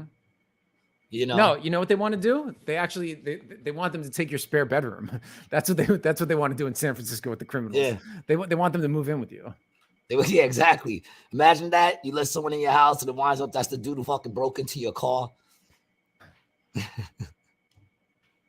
It's fucking insane, dog. Come home. All right. Get out of San Francisco. I want to read you this article. Louis Stafford offered to help an employee who fell in hard times, but no one could imagine it would end in a fatal shooting. Stafford is remembered for his big smile and even his bigger heart. This kid was the manager of a Taco Bell on 23 Mile in Chesterfield Township, I think is Michigan. Lewis's big heart was apparent when he noticed one of his employees was coming to work with wet clothes. Dejan Drake, his employee, admitted to being homeless, and Lewis offered to let him stay with him in his apartment less than a mile down the road from the Taco Bell. He had a good sense of humor. He was a big brother. He was a younger brother, his mother said. But a short time after the employee started staying with Lewis, his behavior became combative towards his workers and towards Lewis. Lewis told Dejan Drake he could no longer stay with him as an apartment. That's when the fight broke out, and the dude shot and killed him. No good deed goes unpunished. So, dude, you got a 23-year-old kid running and in Detroit. So you got to imagine that this kid probably didn't have a great upbringing. The kid was the manager, getting his shit together, working at a shitty fast food job, running the place, offers to give the kid a place to stay, and the kid fucking kills him. Yep. Cliffy says, "Come home, Brian. The West Coast is fucked." What's Manhattan like? What's New York like? Is New York better? Well, I'm not telling you to go to New York. New York's it's got to be better. I mean, but if I come back to the East Coast, bro, I'm going to New York. I'm not coming to Atlantic City or Philly. I want to come to Atlantic City. Yeah, I'm going to New York, bro. Somewhere. New York. Where would I go? Where would you want me to go? No, I don't know. Jersey? No, man. I mean, New York is the place to go, I guess. Exactly. Yeah. Where else are you gonna go? Yeah, where else are you gonna go?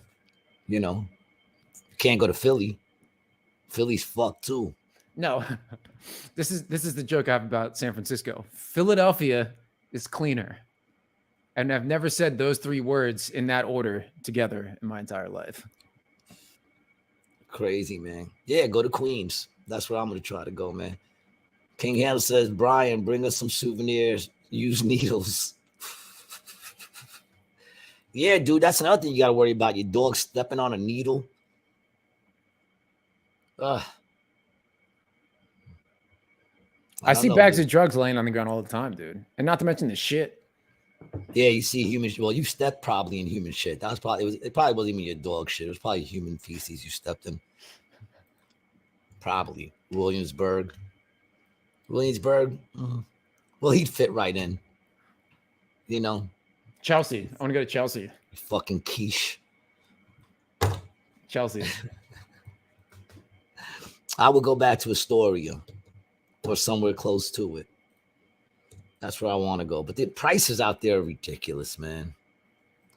They're fucking ridiculous. I'm paying $1,200 right now for a 2-bedroom. $1,200 won't even get. $1,200 might get you a fucking studio. You know, yeah. Stay out of Philly. Equals relapse, bro. I mean, dude, it is nuts. The shit that I see out here, bro. I gotta start taking pictures of all of it on my phone. You gotta start just go shopping. That's what you need to start doing, man. If you're out there, take advantage, man. Go shopping, man. Just go. What do you need today? Mugging. I'm gonna go mugging. Nah, you ain't even got a mug, dude. Mugging. Just go into the store. Mugging. And start grabbing. I can't, dude. They're all closed. But you can't be going into like those Middle Eastern stores. Well, them motherfuckers ain't having it, man. They ain't having it.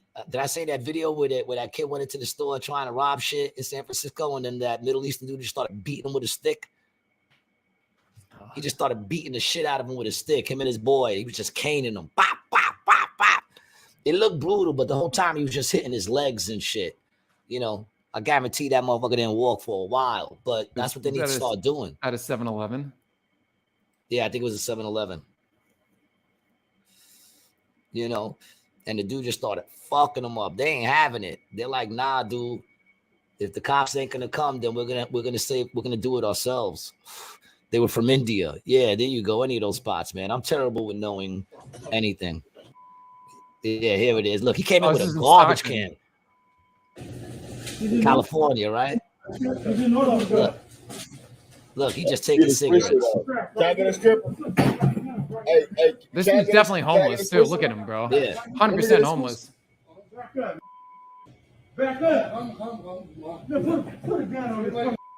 Put a gun on Hey, this. just let him go. There's nothing you can do, Look at this, man. but Insanity. it's nothing you can do. It's like they're There not was gonna the do time nothing. you could call the You cops. just have to just explain. You have insurance? You got insurance? You have insurance? What? Does you have insurance? No, it hurts you. Dude, the fact with how calm they're talking. Yeah, All this is they're going like- on. Yeah, they're like, dude, come on. So you can do that. normalized, dude. There's nothing But you wait can a do, man, minute. until you call Oh, he's police. behind the counter. Yeah. Ain't nothing you can do, man, until police come in. Yeah, nothing you can do. Hey, no, don't. Hey, ain't nothing you can do, man. Don't do that. Don't do that, man. Don't do that. Nah. Yeah, there you go. That's what you do. This is what you do, people. Look at that. This is what you do. There you go. Keep going.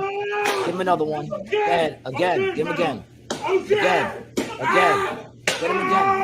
Turn to the side so you don't hit your man. Get to the side so you don't hit your man.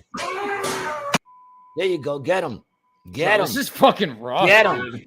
This is Get what him you get taken again. off of YouTube. This is it. Yeah. Yeah, get him again. Ah, yeah, that was on the shin. Ooh, right under the knee. Yeah, get him again. Keep going. Keep going. Still making noises. Beat him till he doesn't make any noises anymore. There you go. There you go. Get that ass. Get that ass. There you go. Your ass. There you go. Keep going. Keep going. He's still moving. Keep going. You done? Are you done? Get him again. Get him again. Go. Go. Oh, look how nice that guy is. He stopped him because I still would have been. Go. There you go. Get to the side. Let him go. Just let him go. And bro, No, don't these let are him go. Sikhs, dude. Yeah, there These you are go. Sikhs. Peaceful Sikhs people. are the most peaceful people Peaceful people. on the fucking planet. Yeah, dude. yeah. There was a Sikh gas station that was right by my house growing up, dude, and we called the guy Singy because his last name one was Singh. But every time you went up, dude, the guy had the most beautiful voice, and he would just sing these songs, just like these melodic fucking songs. Yeah, he get it Dude. busy. Like those kind of songs. I'm just asking. I don't know. But all I'm saying is, man, that's how you handle it right there. That's how you handle it right Yeah, bro. there. I always told people, bro, if this was Philly, bro, Philly shop owners would not be letting this shit fucking go down in their stores, dude. Dude, I'm all for, they're allowed, 7-Eleven, get a gun, blow his chest out. You know what I'm saying? Then take a cigarette. You don't take a really cigarette. want that though, because it's like someone's gonna get docked. Oh yeah, I mean, of course the owner will go to jail. Yeah. Well, I'm sure they got some assholes in there too. But most of them that I do know are beautiful people. Yeah. I never met one that I didn't get along with, but I'm sure, look, everybody got assholes. You know what I'm saying? Most people are generally good, I would like to think. Sinful, but good. But yeah, that's how you handle it. I would have kept hitting him until the cops came. Mm-hmm. Until the cops came, that dude probably would have never used his legs again. Straight up. And once I had him on his stomach like that, I would have just been smacking his ass with that stick till the cops came. He wouldn't have sat. He would have to lay like that, when he went to the precinct. He'd have to lay on the floor on his face because his whole backside would have been lit up. Mm-hmm. Totally for that, man. Big up to those people right there, 7-Eleven, man. Torching them. You know what I'm saying? The fucking nerve. Dude behind the counter just snatching all the cigarettes. I mean, he was homeless, dude. Yeah, Like but he wasn't 100% stealing. homeless. He didn't go in there and snatch a meal and Right. one pack of cigarettes so he could smoke a pack of cigarettes. He's homeless. I need a pack of cigarettes. He's jonesing, get the cigarettes, maybe some blunt wraps and a meal, and then leave. No, this motherfucker was taking every cigarette they had in the place. Mm-hmm. Every single pack of cigarettes. Whether people, he was taking Cools. You know what I'm saying? Oh, he started with American Spirits. Yeah, who the fuck? What are you gonna do with those? Yeah. You know, what are you gonna do with those? You're gonna go to some white neighborhood and start selling them? No one's gonna buy those off you in the hood. Spirits. Yeah. Fuck out of here with those shits. Mm-hmm. Shits make me sick. I know it's supposed to be, they're cleaner. Disgusting. It's fucking smoke, people. Stop trying to make cigarettes healthy. They're not ever gonna be healthy. You know what I'm saying? And we still got Newports out here. Can't get them in San Francisco.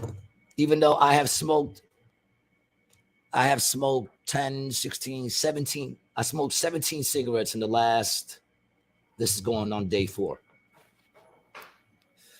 So in 4 days, I smoked less than a pack. Nice. Yeah, I think that's pretty good.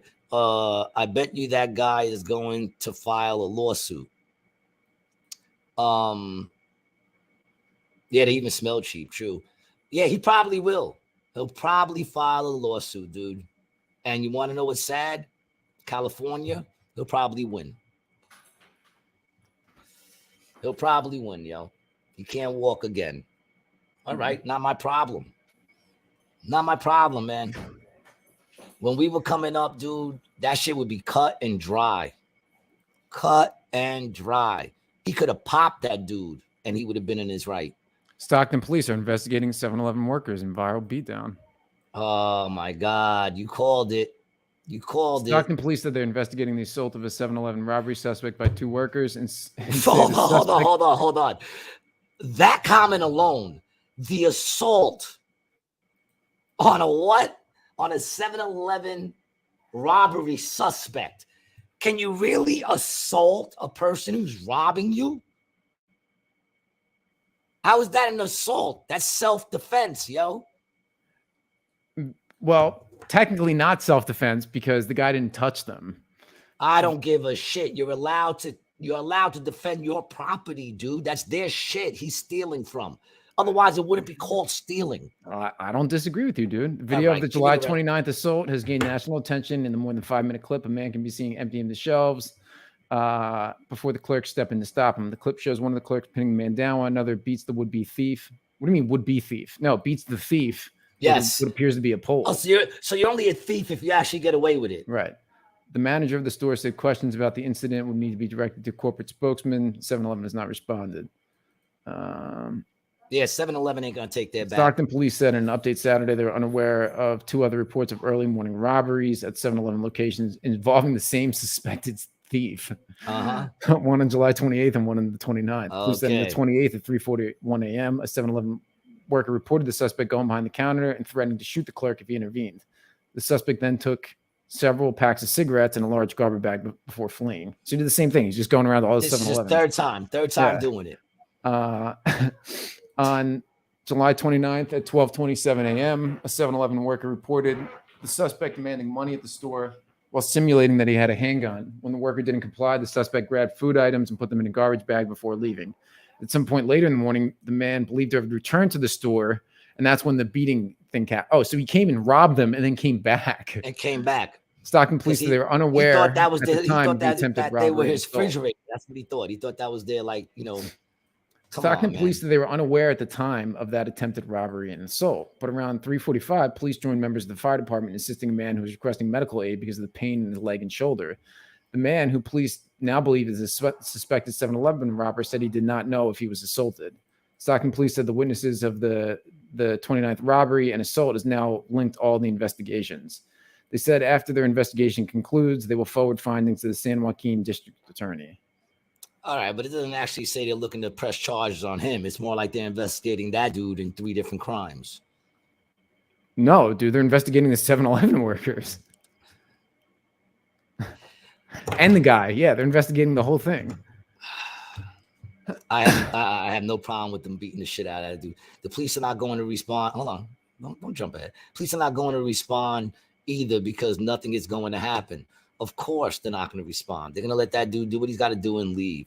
Michelle says Astoria costs more than Manhattan now and is filled with millennial snobs who can't afford Manhattan. Astoria is overcrowded. We left 10 years ago when our 2-bed, 1-bath went up to $2,000. Now it's $3,000.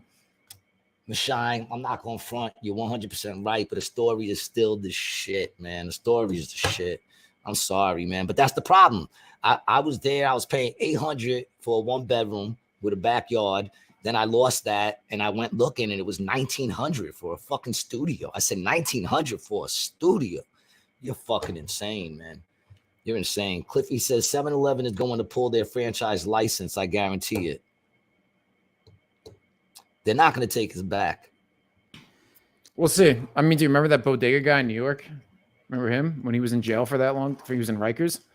Oh yeah, yeah. Insanity. He got out. And then he left. He got out and got out. He left. He went back to Puerto Rico. Yeah, smart man. Mm-hmm. You know, even that, like I said, it's getting to a point you can't defend yourself. Even that dude that was working as security in the parking lot gets shot, takes the gun from the dude who shot him, shoots the guy, and then he's being charged with attempted murder with a deadly weapon. You mean the weapon that he took from the guy that shot him? Not trying, shot him. People, listen, man.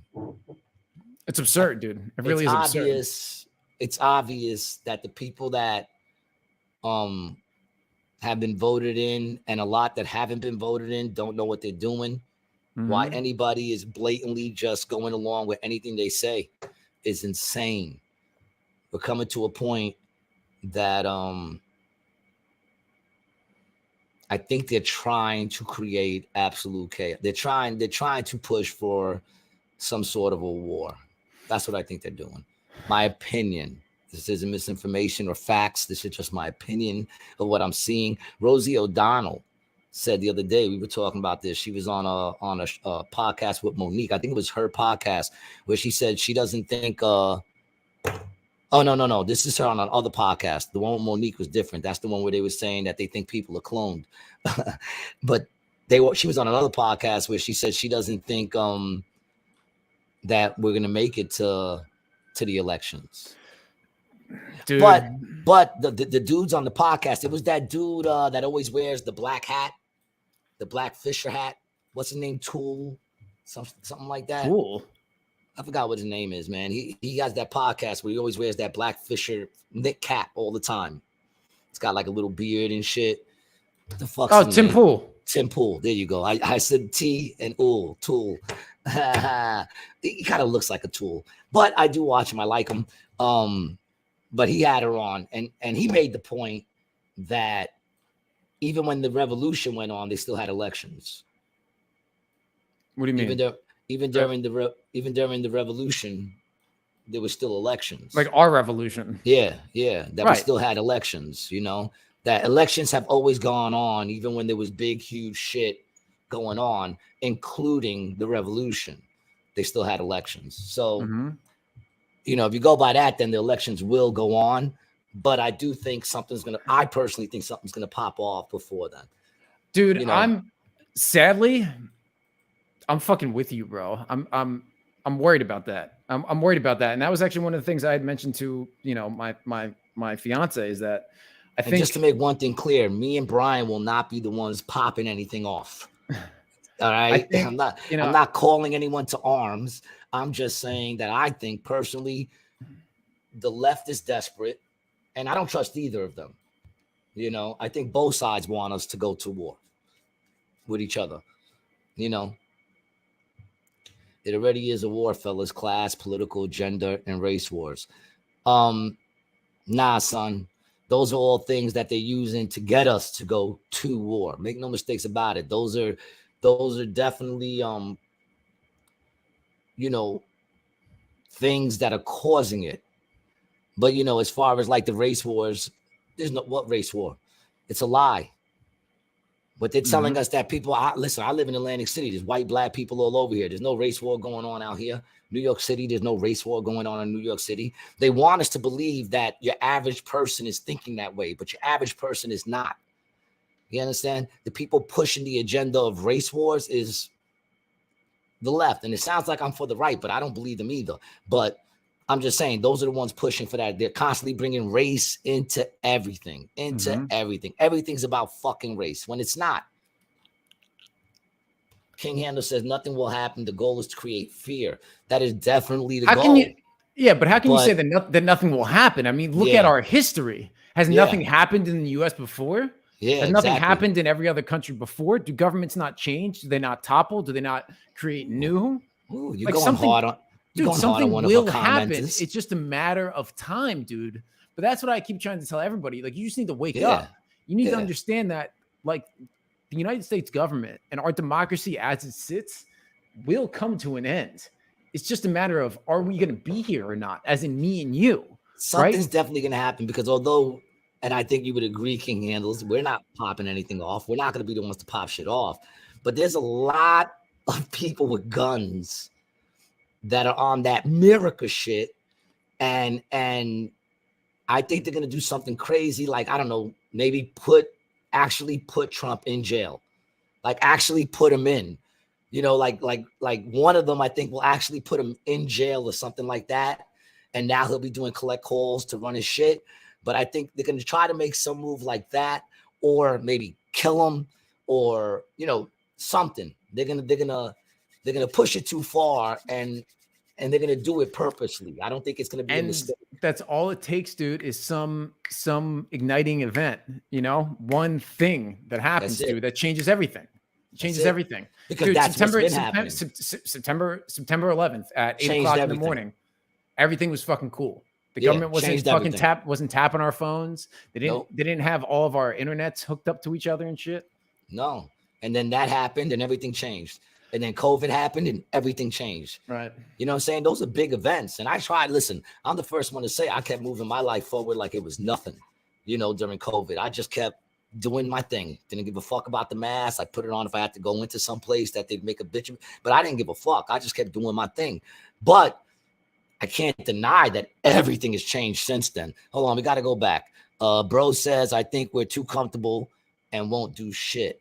We are too comfortable and won't do shit. There's a lot of motherfuckers because, like, we're also not the people going out there and getting, you know, protesting and joining the crews. But those people, I think, will do something eventually, you know, on either side. They're going to get tired.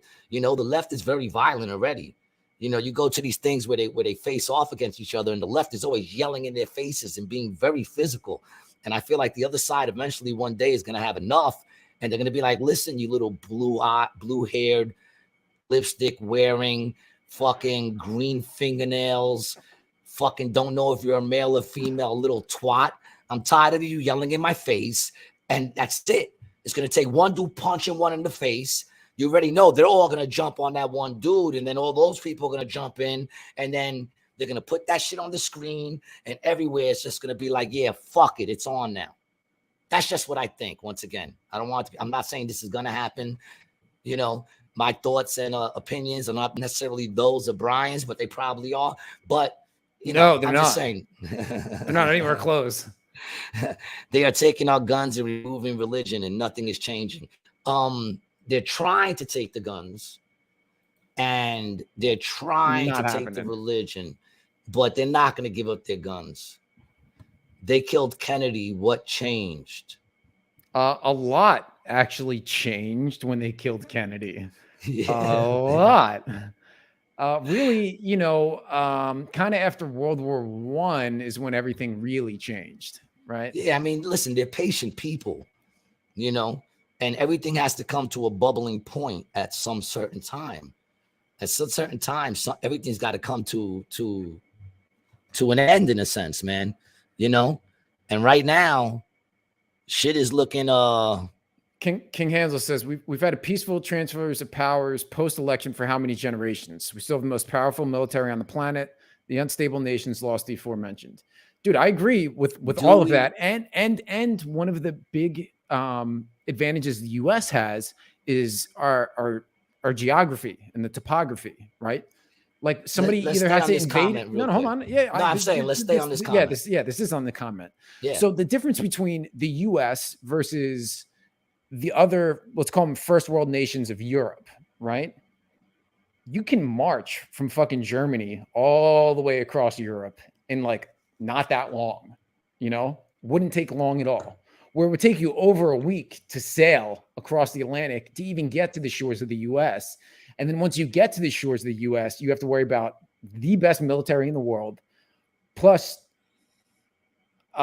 citizen population that is more armed than probably most militaries in the world, most third world militaries, at least. Like, I bet our citizens have more armament than most other countries, period. I think there are more guns in the US than there are like in the rest of the world fucking combined. There's some crazy shit. I wouldn't believe that. But I will say this. You mentioned it. King Handles mentioned it, the most powerful military. Here's the question. Do you think it's going to stay that way? They have the lowest. They're not getting people to join right now. And the reason why they're not getting people to join is because real testosterone, fucking masculine men don't want to join that shit. Because now they're getting into a thing where they're saying you can't say sir, you can't say ma'am. You know, they're putting fucking, you know, non-binary motherfuckers in control of shit. They're not having that. Dudes who are out there that are made to be warriors and made to be killers. Let's keep it real. That's the military. There's one purpose of the military. It's to kill anybody who fucks with you. Anybody who fucks with our country, we go out there and we kill them. Okay, we don't arrest them. We don't bring them back and put them in cells. We kill them. And now they got all that woke shit going into the military. So they're not able to recruit. The recruitment is the lowest it's ever been. So as far as being the most powerful military, at the moment, I would say we still are. But is that going to stay that way? And listen, a country at war with itself, at that point, it doesn't even matter how good your military is. You're fucking at war with yourself. Bro says that's what happened on the 6th, and they put them in jail. But here's the thing, bro. Real quick, don't move on from that. Move on from that. That's not what happened on January 6th. That's what they reported happened on January 6th. That was not an insurrection. Nobody went in there to take over the government. Nobody at no time tried to install a new government. And if it was that easy, that all you got to do, is that what it is? Is it like tag? Once you get in, you're safe? No. If they were really trying to take over the government, that military would have showed up, get out of the fucking building, or you will all be dead. Out the building. They had no weapons. So you're saying that you can do an insurrection with no weapons just based on a couple of sticks and come on, man. No, but I'm saying you're saying that that's what happened on the 6th, as if the people actually went there to start violence. They didn't. They were protesting. And then there were a couple of FBI people and agents in there who riled everybody up, broke windows, told them to go in there. They went in there. But even when they went in there, they wasn't breaking shit. They wasn't destroying shit. You know what I'm saying? Like, a couple of people were like, Nancy, but that was dick shit. You know what I'm saying? In reality, nobody went in there to start shit. Yes, no doubt. And they know that this country is still the best game in town. I would die for this country on the principles for which it was founded. I still think that this is the greatest country in the world. It allows me to say what sucks out there. To an extent. We couldn't do the show in Canada, dog. I can tell you that, bro. We would not be allowed to do the show in Canada. And we couldn't do the show anywhere else but here. And the truth is, we couldn't do the show. We can only do the show until we get enough followers. Correct. Then when they realize people are listening, then can you really say what you want to say? But I mean, it still gives you the illusion that we're free to say what we want to say. Bro says, I never called it that. Yes, I didn't say you called it that, bro, just to make that clear. I'm just saying that wasn't what was going on there at all. I don't consider that when I say shit's gonna pop off. I would say that was just another little riot or whatever, man. King Handle says that Gary, that's me. My counter is the military has been moving towards being a smaller professional military. They also kick people out of the military just short of retirement. Yeah, I'm just saying, like, right now I would agree with you and Brian that it is the most powerful military, but then I would also say we're spread very thin. We're spread very thin. We're all over the fucking place, and the recruitment isn't the same. The people you're getting in there isn't the same people. I'm not worried about. I'm not worried people about that are sensitive about their pronouns. No, I'm not. See, bro, what we shouldn't be worried about is we shouldn't be worried about any sort of foreign invasion or anything like that. I mean, we can worry about, losing economically to China, which we are. And I don't think there's any way that we're going to be able to catch up to them now because they've surpassed us technologically. and they're going to continue to pass us. But the thing that I'm worried about is internal struggle and in some sort of internal rebellion or something like that, man. Because if this continues to keep happening, right? Let's look. Take what you think about Biden or what you think about Trump, right? Let's just take all of it out, right? Let's go back to the election between Hillary Clinton and Donald Trump, right? Donald Trump won that election, right? And Clinton and the Democrats tried to call collusion with Russia and saying that Trump fixed the election. For the entire 4 years in office, he was being investigated. He was being, I'm not sure if he ever got indicted, but he was impeached. There was hearings. There was impeachment hearings, all of that, right? I think he was impeached twice, if I'm correct. So now that we get out of that, then he tries to say that the election is rigged, right? Does the same thing that the Clintons did and the Democrats did. He does that to them several years later. And then we get this whole thing that goes down. And then the entire time that Biden is in office, they're still trying to go after this guy about this. Yeah. And we think that we're going to have a normal election this 2024, dude. This shit is going to be anything from normal, bro. And that's what I was telling my girl, bro. I want to go back near our fucking family for this election, dude. Yeah. I don't want to be out away from people. I don't want to be in a big fucking city when this election goes down, dude. I think we're going to see riots, bro. I think we're going to see riots. We're going to see violence. I don't know.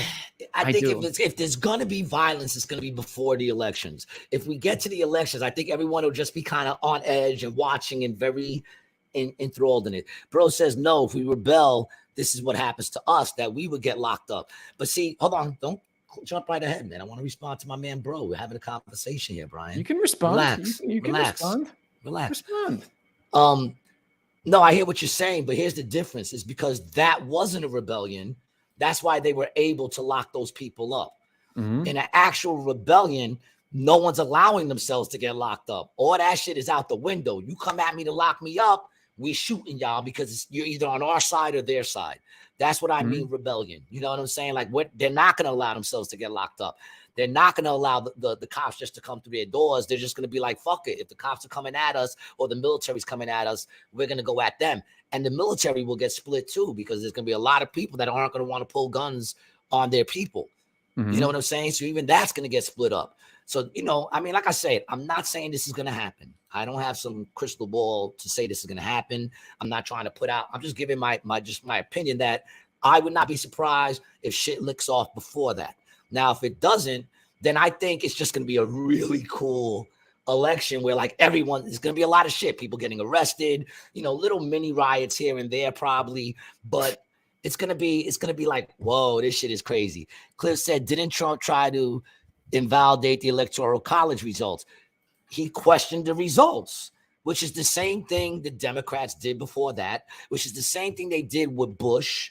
If you remember, the day before September 11th, Bush was the most unpopular president in the world ever. He was he was the first president that didn't walk in. When they walk down that whole street and they walk in to sign that fucking thing, he got driven in because they were pelting him with eggs.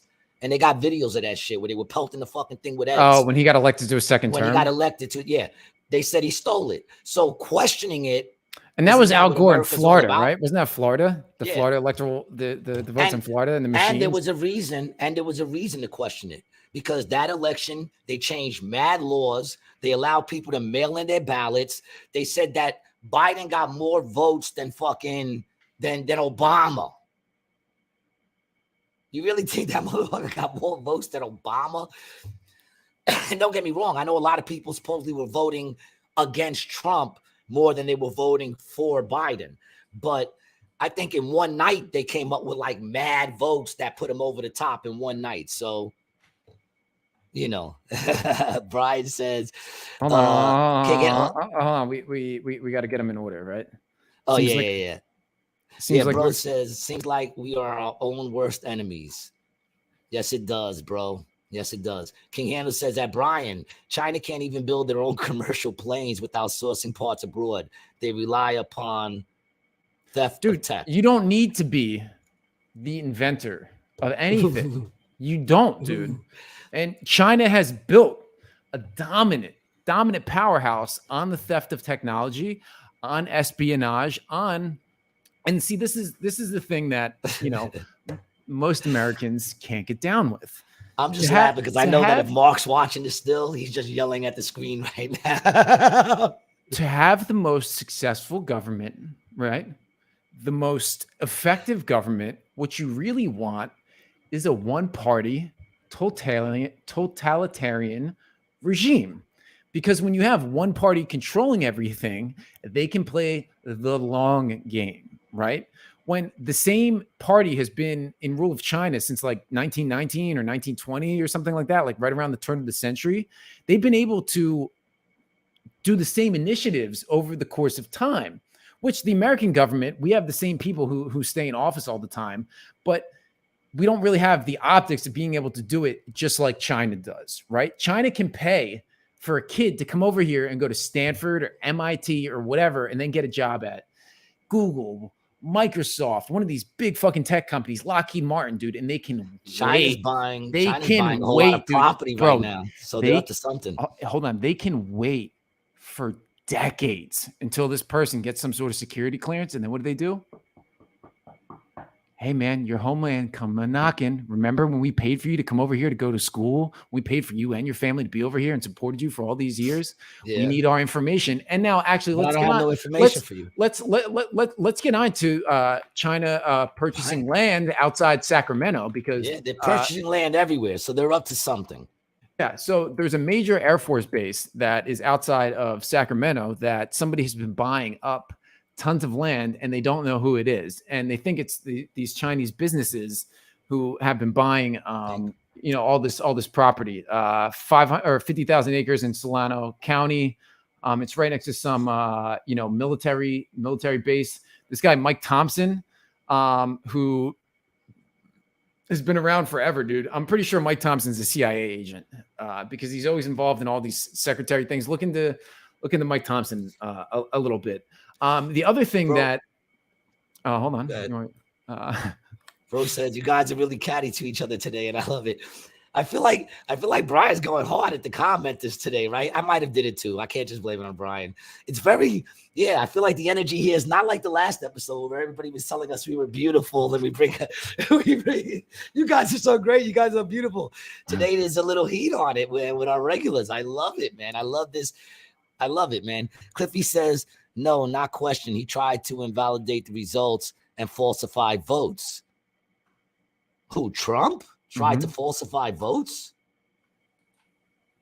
I'm gonna need some receipts on that, Cliffy, because he tried to find out where those votes came from overnight. Wakes up, goes to sleep. It looks like he's winning one part. Then he wakes up and it's like triple the votes or some shit. And he's trying to figure out, he's questioning the votes, which is what every president has done since Bush. Since Bush that I remember, that they didn't. There's a chick right now, some chick that thinks she's the fucking governor of Washington or something, or Baltimore, that she hasn't even receded yet. There's another dude that got elected and she still says I'm the governor.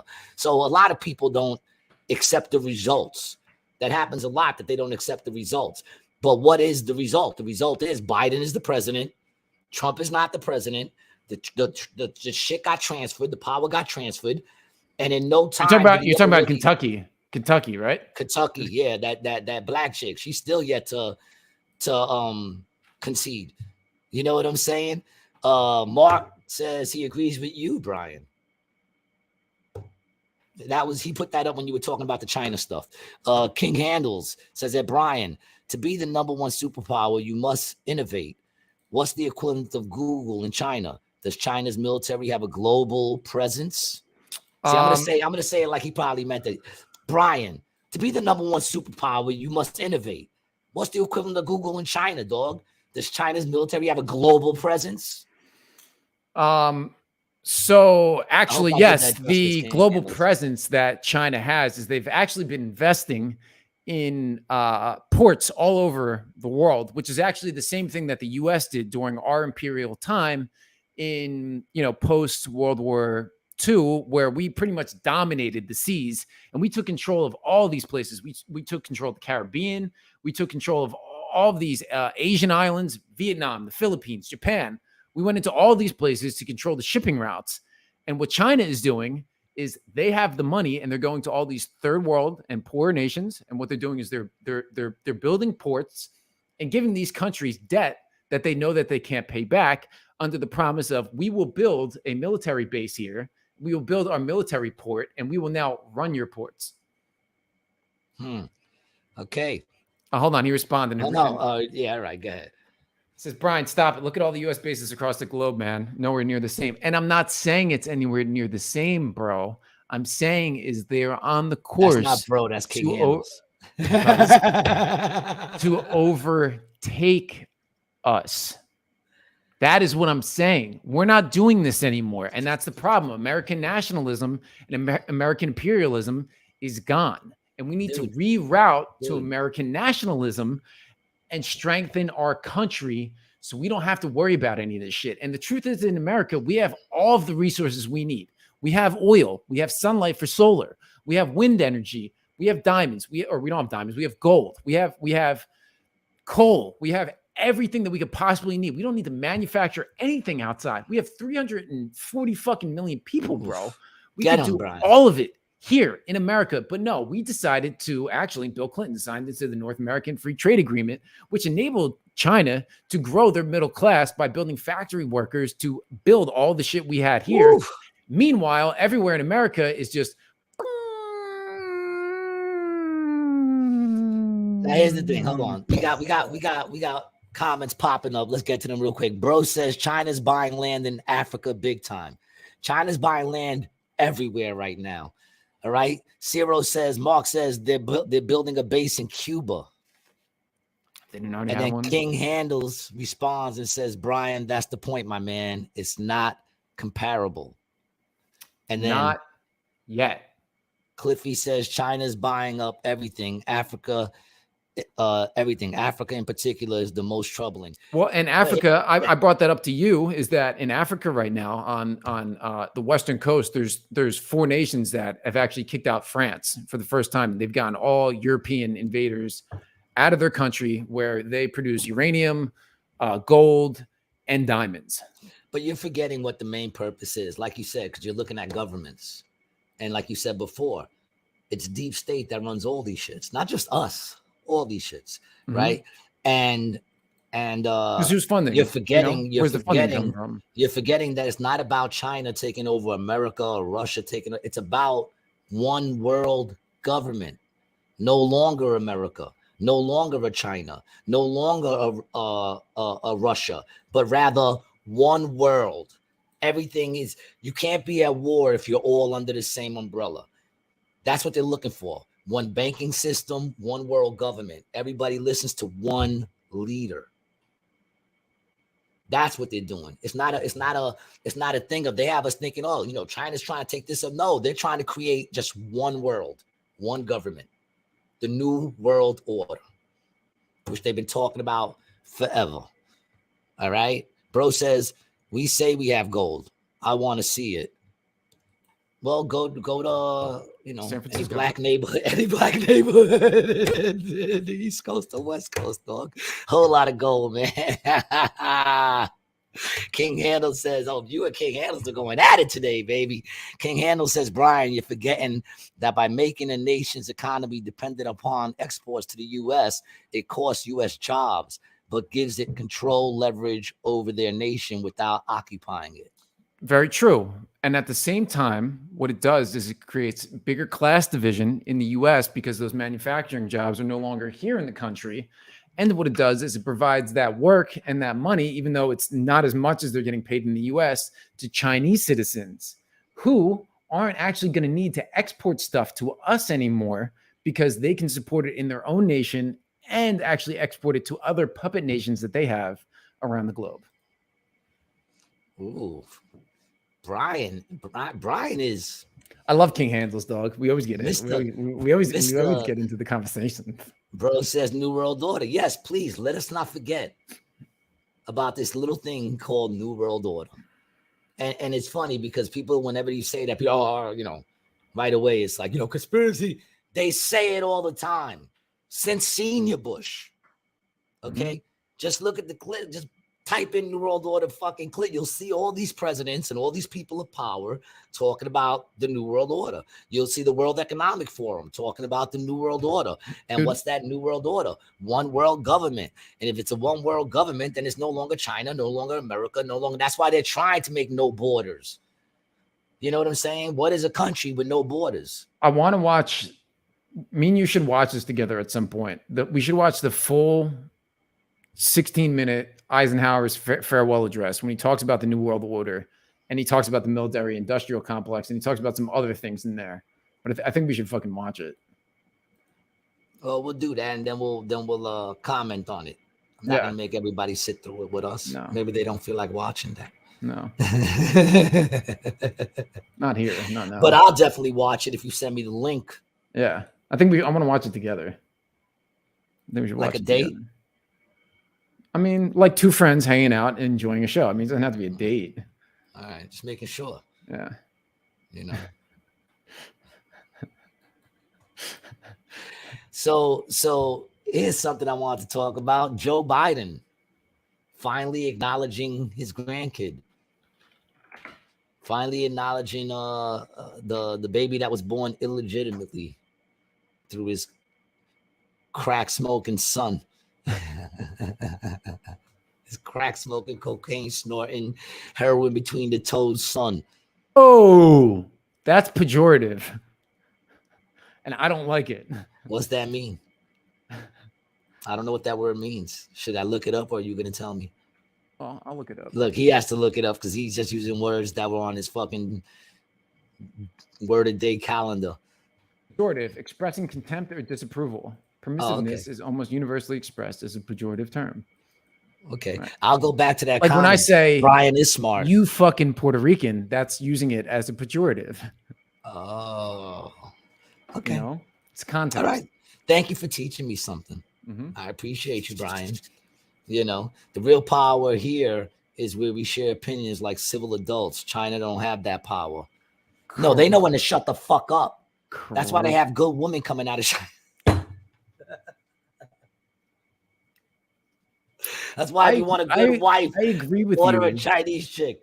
Where the real growth and progression from the heart is in civil discourse like this.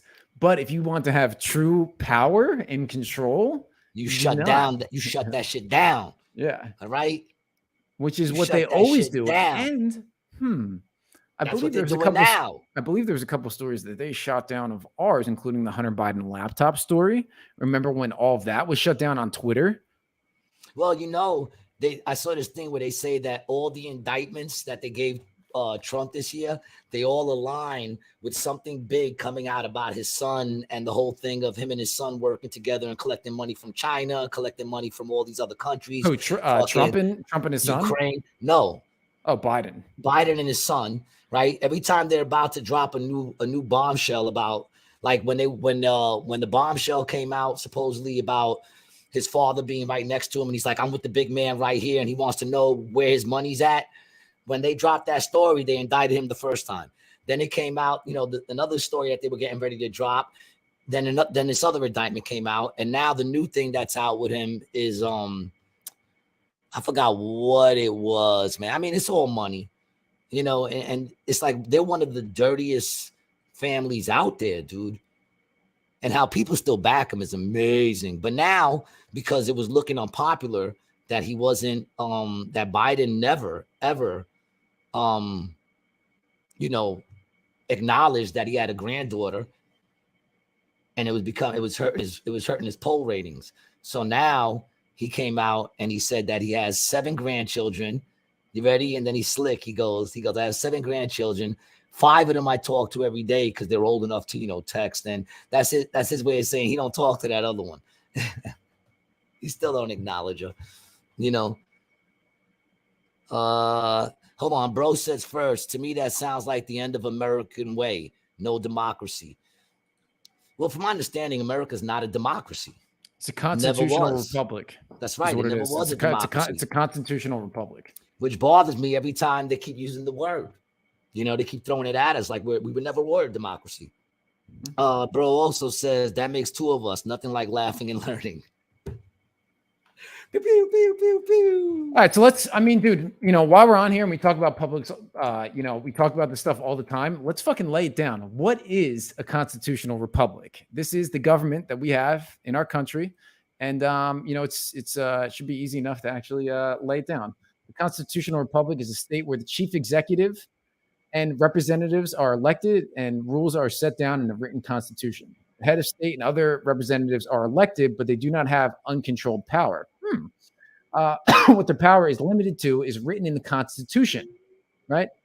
Now, let's just get this part right here. The head of state and other representatives are elected, right, by us, but they do not have uncontrolled power. What their power is limited to is written in the Constitution. Yep. Now, how they get around this is emergency use authorization acts, aka FEMA, right? Yep. And this is what happened during the pandemic. During COVID, when I said it, remember I said they're going to lock everything down and they're going to declare a state of emergency. Everybody said you're bugging, G. And I said, no, they're going to do that because once they do that, the Constitution gets put on hold and they're able to do whatever the fuck they want to do. And they don't have to approve funding through Congress under these things. They can just spend the cash. Yep. And actually, G, now that we're talking about this, let's get a prediction right now. Okay. They are going to fake a UFO invasion. You hear that, Mark? An emergency use authorization act. And that is how they're going to clamp down on everything. And that is how they're really going to take control with the NWO, because it's going to be the one thing that could unite the world under one. You know, U.S. government can flex power just like China, King Handel says. What the fuck? Authority over civilians. Oh, no, wait, what did he say? I said, what the fuck? I thought that was WFT. What's WRT? WRT, authorities over civilians? I'm not sure. Okay. Bro says, yo, G, I think he's on Adderall. He's very focused. Yeah, I think he might be on Adderall today, dog, which is an awesome drug. Yeah. You know, I haven't done Adderall in so long. I think if I did it now, it would be like the first time I did it. And I'd be like, Adderall is great. Because that wasn't how I was feeling. Bro says that definition sounds like another scam. What is the definition of a democracy? Okay. Which we are not. But everybody keeps bringing that up. I would love to know what the definition of that is. A system of government by the whole population or all the eligible members of a state, typically through elected representatives. A state governed by democracy. Yeah, that's true. A form of government in which the people have the authority to deliberate and decide legislation. Direct democracy, or choose governing officials to do so. Representative democracy. Who is considered part of the people and how authority is shared among delegated people are different. So it really depends on the series. But typically in a true democracy, we would be voting on all the pieces of legislation. Yes. And it wouldn't be under the Constitution. It wouldn't be under the Constitution. It would be under the majority rule. Yeah, I mean, you could have a constitution in place, though, you know. But it would have to be majority rule that puts that in place, and that can get changed by majority rule at any given time because it's a democracy. Mm-hmm. So you vote on every single thing. All right. And bro says everything is a hustle. Only we are going backwards. Well, yeah, I mean, everything goes in a cycle. It's always been that way. That's why baggy jeans will be back soon. You know what I'm saying? Because everything's a cycle. You know, things will get bigger again. You know what I'm saying? Heterosexuality will come back too. Oh, big time. Heterosexuality, I think, is going to make a very big comeback. You think so? Of course, man. I've been thinking about switching. You want to know what's sad is that when the next generation starts to, come, and this generation is now older, and they're older, and their minds are older, and now they're thinking more correctly. And they're starting to think about the things that really matter. What's really sad is a lot of them will not be able to have families. A lot of them will not be able to enjoy relationships because they're mutilated, because they can't have babies anymore, because they chopped and lopped off pieces when they were younger, you know, because of this whole ideology that was pushed on them. How do you feel about and it definitely works, because look at all these. I got snipped. Oh, you did? Who, me? I got a vasectomy, yeah, for sure. How old were you when you got that done? Probably 42. So it was like like, that. Not 20, like 40, 20, like 40. Like 30 years ago? Yeah. When I was like 40, I think. It's like 35 years ago. I mean, but I did it for reasons of, you know, at the time, my ex-wife was telling me if she got pregnant again, she would get an abortion. And I was like, what are you talking about? You know what I'm saying? Like, if we have another baby, you know, then we have another baby. And she's like, nope, I'll get an abortion in a heartbeat. And I said, all right, well, I don't want that to happen. And she was on the birth control, and she was on it for years. And I'm like, I don't want you staying on that. That can't be good for you.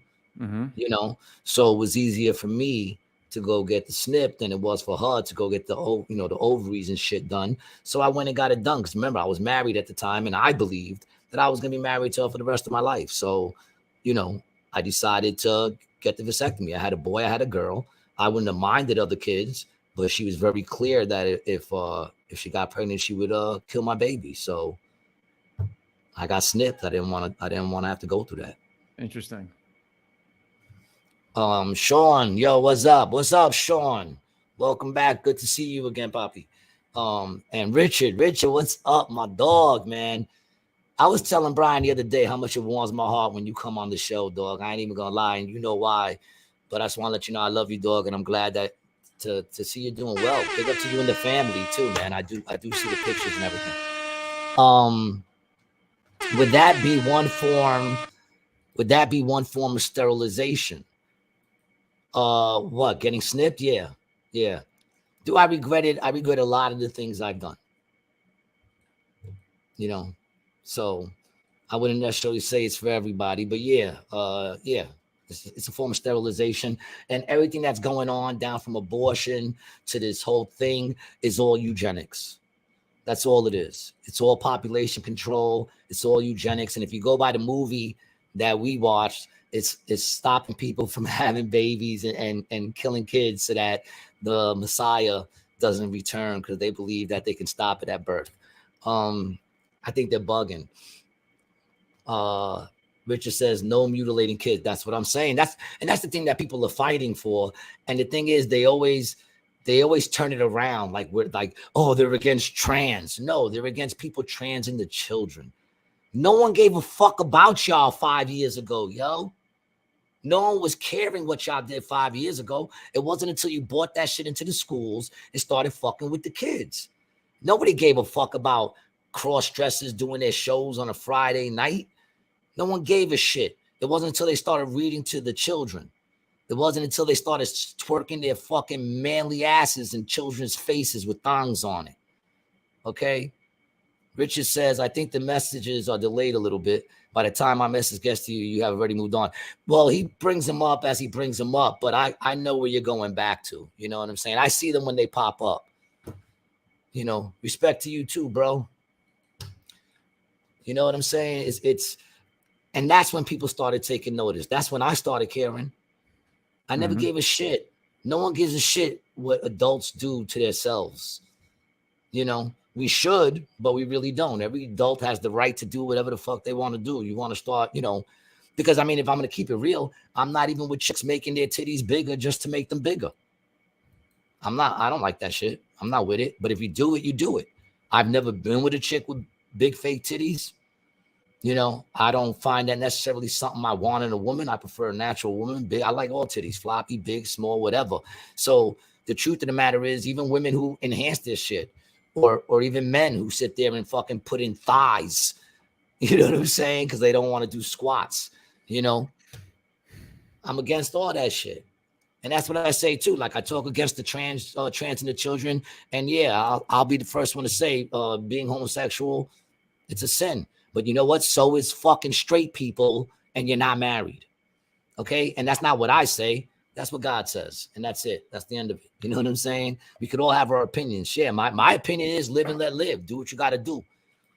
But that's not showing a lot of love to the people who I know are going off that deep end and what waits for them on the other side. Richard says, I thought check with notice got moderate sized tits. I thought chicks would notice. Oh, here you go.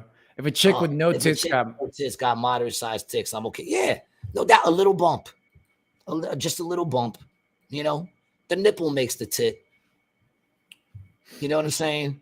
Nobody really cares. And that's what I was saying too, going back to that Barbie movie when the chick was like, we got to be this, we got to be that. To be a woman means you got to do this and you got to do that. No, you don't.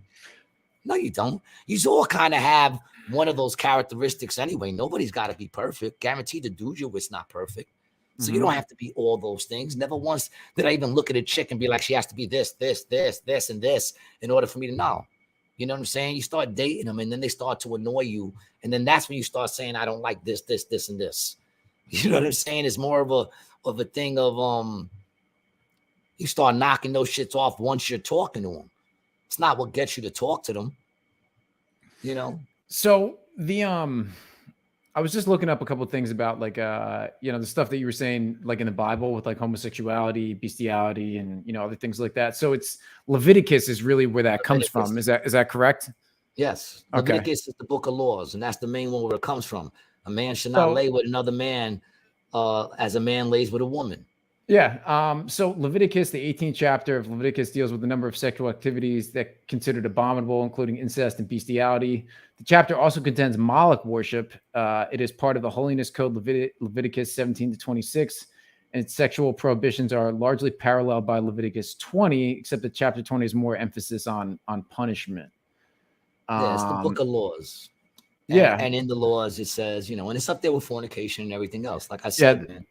I just because I'm not, you know, I haven't read this portion of the Bible. For the people who aren't, you know, Bible people, I just wanted to kind of bring it out. The chapter begins with God speaking to Moses, verse 1, and giving him a message for all the Israelites, warning them to keep God's laws rather than Canaanite or Egyptian practices. Then God is quoted as listing people with whom sex is forbidden due to family relationships in 6 through 19. In verse 20, God prohibits sexual relations with a neighbor's wife. And in verse 21, God prohibits passing one's children through fire to Moloch. Verse 22 is the famous verse about lie with a man discussed below, while in verse 23, God forbids bestiality, according to some translations, pedophilia. In final verses 24 to 30, God warns about breaking these laws, you know, defilement, yada, yada, yada. Interesting. But it's interesting. And now you got to remember, that's when he gave the law to Moses. Before that, because people like to say, oh, before that, you know, brothers and sisters, yeah, those wouldn't have been put into law if it wasn't happening.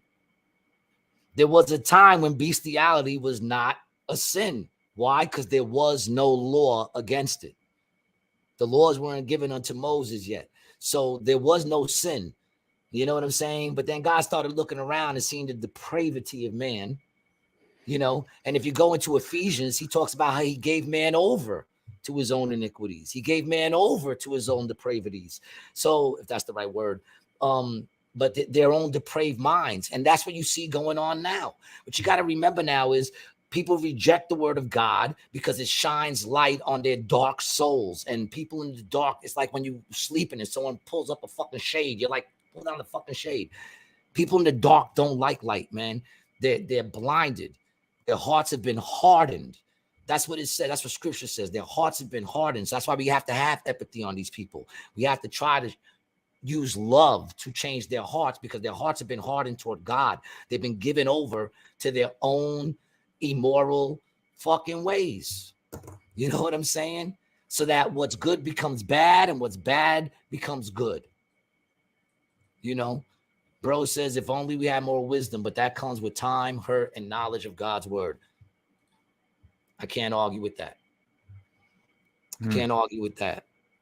You know what I'm saying? The wisest man in the world, when God said, what is it? Solomon, I'll give you anything that you want. He asked for wisdom. That should tell you something.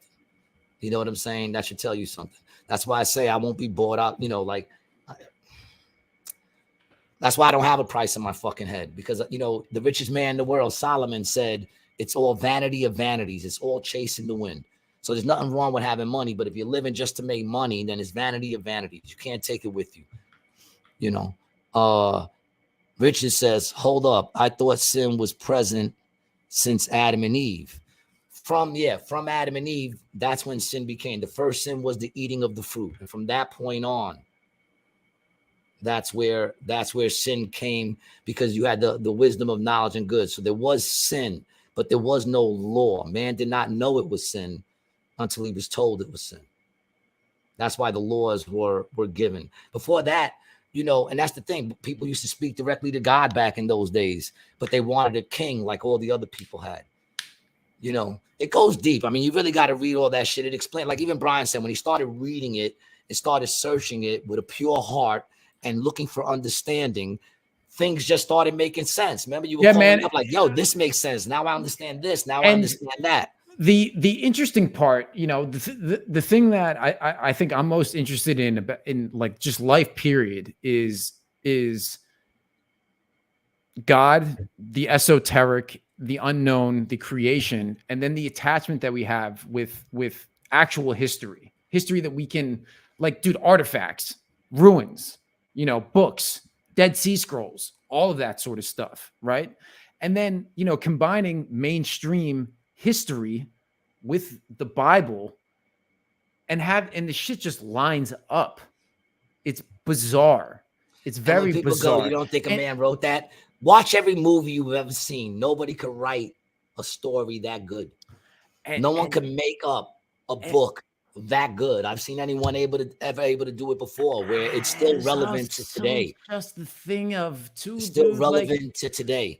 Yes, it's and that's what they say about art. True art will speak to generations of people, and the Bible is that book that no matter what time you're reading it, it applies. Of course, because it was made by the creator of art, and it's the true and living word of God. It's a breathing book, dude. There's life in that book, and the only way you'll know that is to read it with the Spirit of God revealing it to you. If you're gonna do it in your own thoughts and try to think you're gonna figure God out, then yeah, go ahead. Good luck with that. You know what I'm saying? Many men have tried and they start cults and all kinds of shit like that. But when you have that Spirit of God revealing that shit to you, because you're actually reading it because you want to know, and you're coming to him like a child, which is the way you're supposed to come. A child knows nothing. God says, if you say you know, I will not show you. But if you sit there and say, I do not want to know, that's how I met him. I want to know. I don't know shit. I want to know. That's it. A broken spirit and a contrite heart I will not despise. They had one rule, just one. Don't eat the fruit. Exactly. Cliffy says, I invite all of you to read the 1611 King James Version, the Bible. It's amazing. However, it's in Old English. Well, I mean, listen. Here, I have it up here. I'm assuming that's judge not, and ye shall not be judged. Condemn not, and ye shall not be condemned. Forgive, and ye shall be forgiven. And people try to say that means that you shouldn't judge. No, we're called to judge people, but we're called to judge people in a godly way, not to judge people as if we're better than them.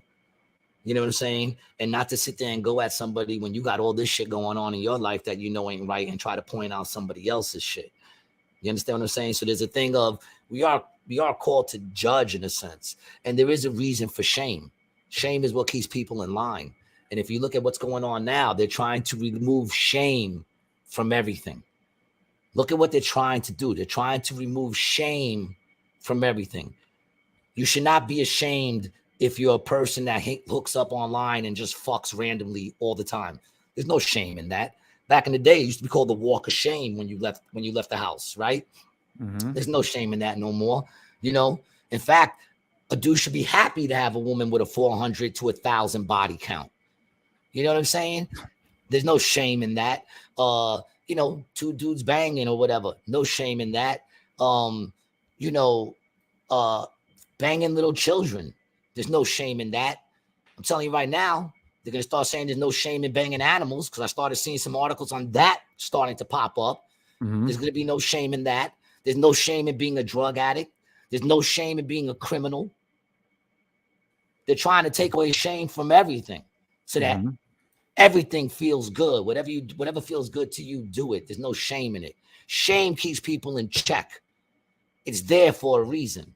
And yes, you should be ashamed. I should be ashamed of the shit that I do. I'm not because I'm a wicked dude, but I should be. You definitely should be. I should be ashamed of a lot of the things I do. I should be ashamed of a lot of the things I say. You know, I'm at least I'm aware of that, and I'm trying to become a better man.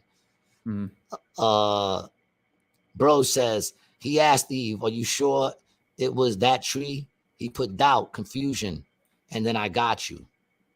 Yeah. Plus, you know, it kind of says a lot about women, man. You can give them everything in the world, and they just won't be satisfied, man. I call it the Eve.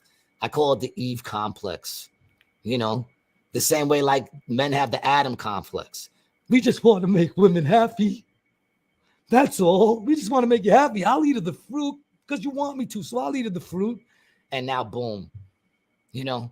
And then he tried to blame it on the chick, and God said, nah. Doesn't work that way, dog. You knew what time it was. It doesn't work that way. Can't blame it on the chick. It was the lady you gave me. That's what he said.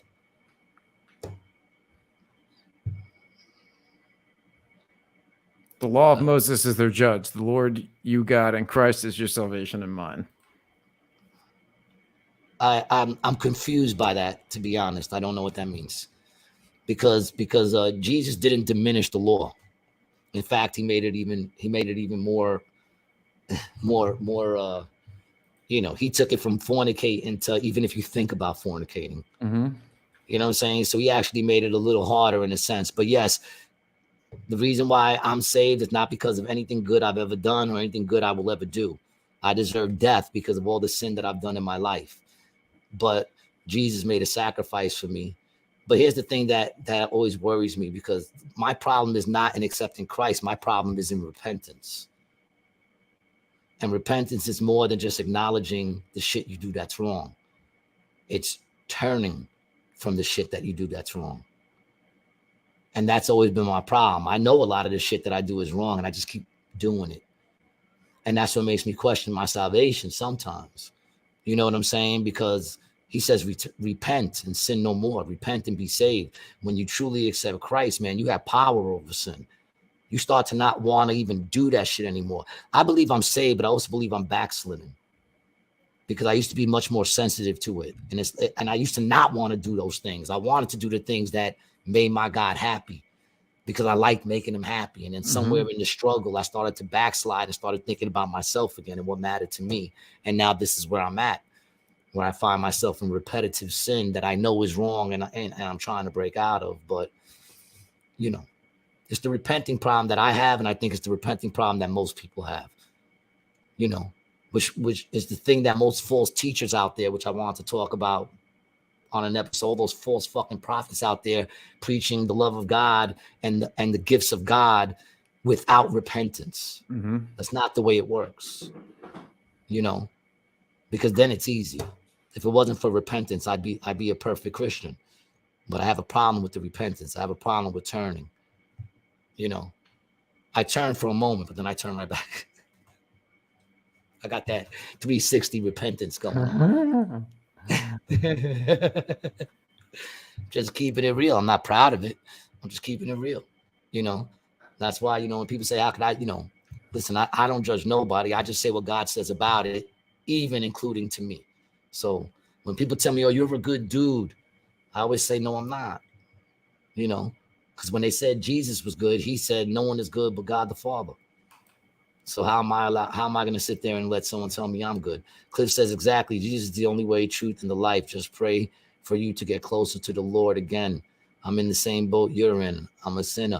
I mean, listen, dude, the Lord ain't never moved from where he was with me. I'm the one that he's just sitting there like this. Come on, bring it in. And I'm just like, I'm okay, man. I'm okay, man. Every day his blessings are new every day, man. You know, so I'm okay. I'm good. This is the walk we walk. This is what it's all about. I never thought growing up Catholic and not having any connection to God as a kid, you know, other than really, you know, formality, or if you want to call it like rituals. Yes, dude, that's the word I was looking for. I was looking for ritual. Other than the ritualistic, I never felt, as a kid, never felt any connection, dude. And I was an altar boy. You know, I blew the priest. You know, I was Yeah. back there. I was involved in all sorts of scandals and You drank the Jesus juice and it didn't make you get any closer. and Well, and that's then, because they're not and then listen, they're not dude, close to God. That's why. and then going into I said it. and then, but dude, there were people that I could tell were close. No, and I people believe, and then people that I know now, Catholics, friends of mine that are Catholics, that are very. I do believe there are Catholics who have repented and love Jesus and received Jesus. I do believe that some Catholics are saved. I do. There's a bunch of people that I know that stood kind of, you know, hard to the Catholic faith, but I believe that they had Jesus in their life, and that's really what gets you in, not what you call yourself. But I wanted at the to same I token, to continue the leadership, right? The leadership. And the history of where that leadership goes to the Vatican. They don't the destroyers of knowledge, the destroyers of world knowledge. Yeah, they don't preach a true gospel. They preach a tainted gospel. It's just, you know, it's been interesting to me, you know, I guess as a life journey, going from being Catholic to then being, you know, like really, really, really atheist as a drug addict, and then coming to a belief in a God, getting clean. And then now this kind of new chapter of exploring the Bible, of exploring Jesus and all this stuff. It's wild, I mean, bro. It always comes down to this, especially when I started talking to people now, because I saw this dude say it the other day and it just kind of rang with me. The thing to say is this simply, and I asked Mark this question the other day. If God showed up in front of you, revealed himself, boom, present in front of you, no doubt in your mind, that's God. He tells you everything you ever thought and everything you ever done, and you know that's God. Would you worship him? Mark said yes. So Mark can be saved in the sense of, you know, it's just a matter he won't be, but he could be saved. Nah. It's just a matter of his heart getting that right word that cracks it, that he starts to realize, you know, the shit. He's a very intelligent man. And but you get those people, right, who they sit there and go, even if God stood in front of them, they would not worship him. Then their problem is much more deeper than believing the Bible or whether or not the Bible is the word of God. It goes way beyond that, because even if God showed himself to you, you still would not worship him. So your problems go deeper than that. And people like that, then I don't even bother.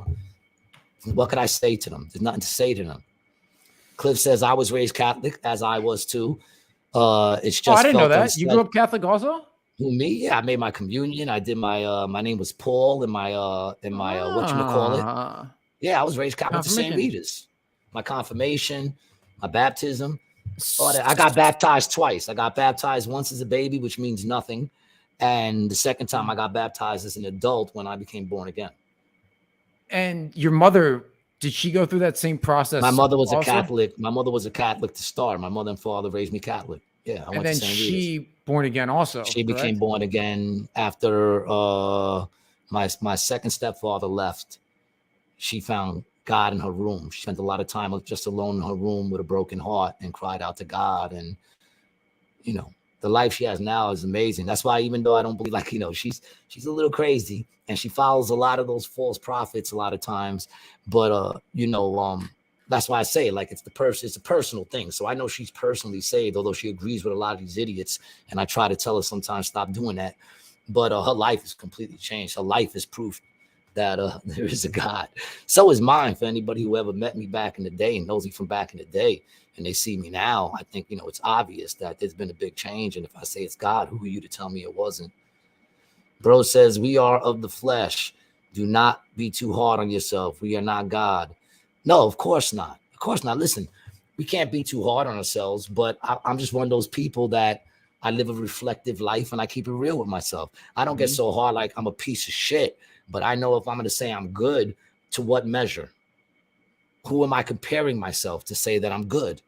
Because I know a bunch of people that I could stand next to and say, no, I'm fantastic. But if I'm comparing good to the actual word of good and the actual word of holiness and truth and all that, I'm not good. I'm no better than anybody else. And nobody's good. Only God is good. I'm a person of words, and that's the problem. Look what they're attacking now. Words. What we say doesn't have the same meanings. No, there's power in words, and we need to use words for the way they're meant. You understand what I'm saying? That's why they have definitions. Okay?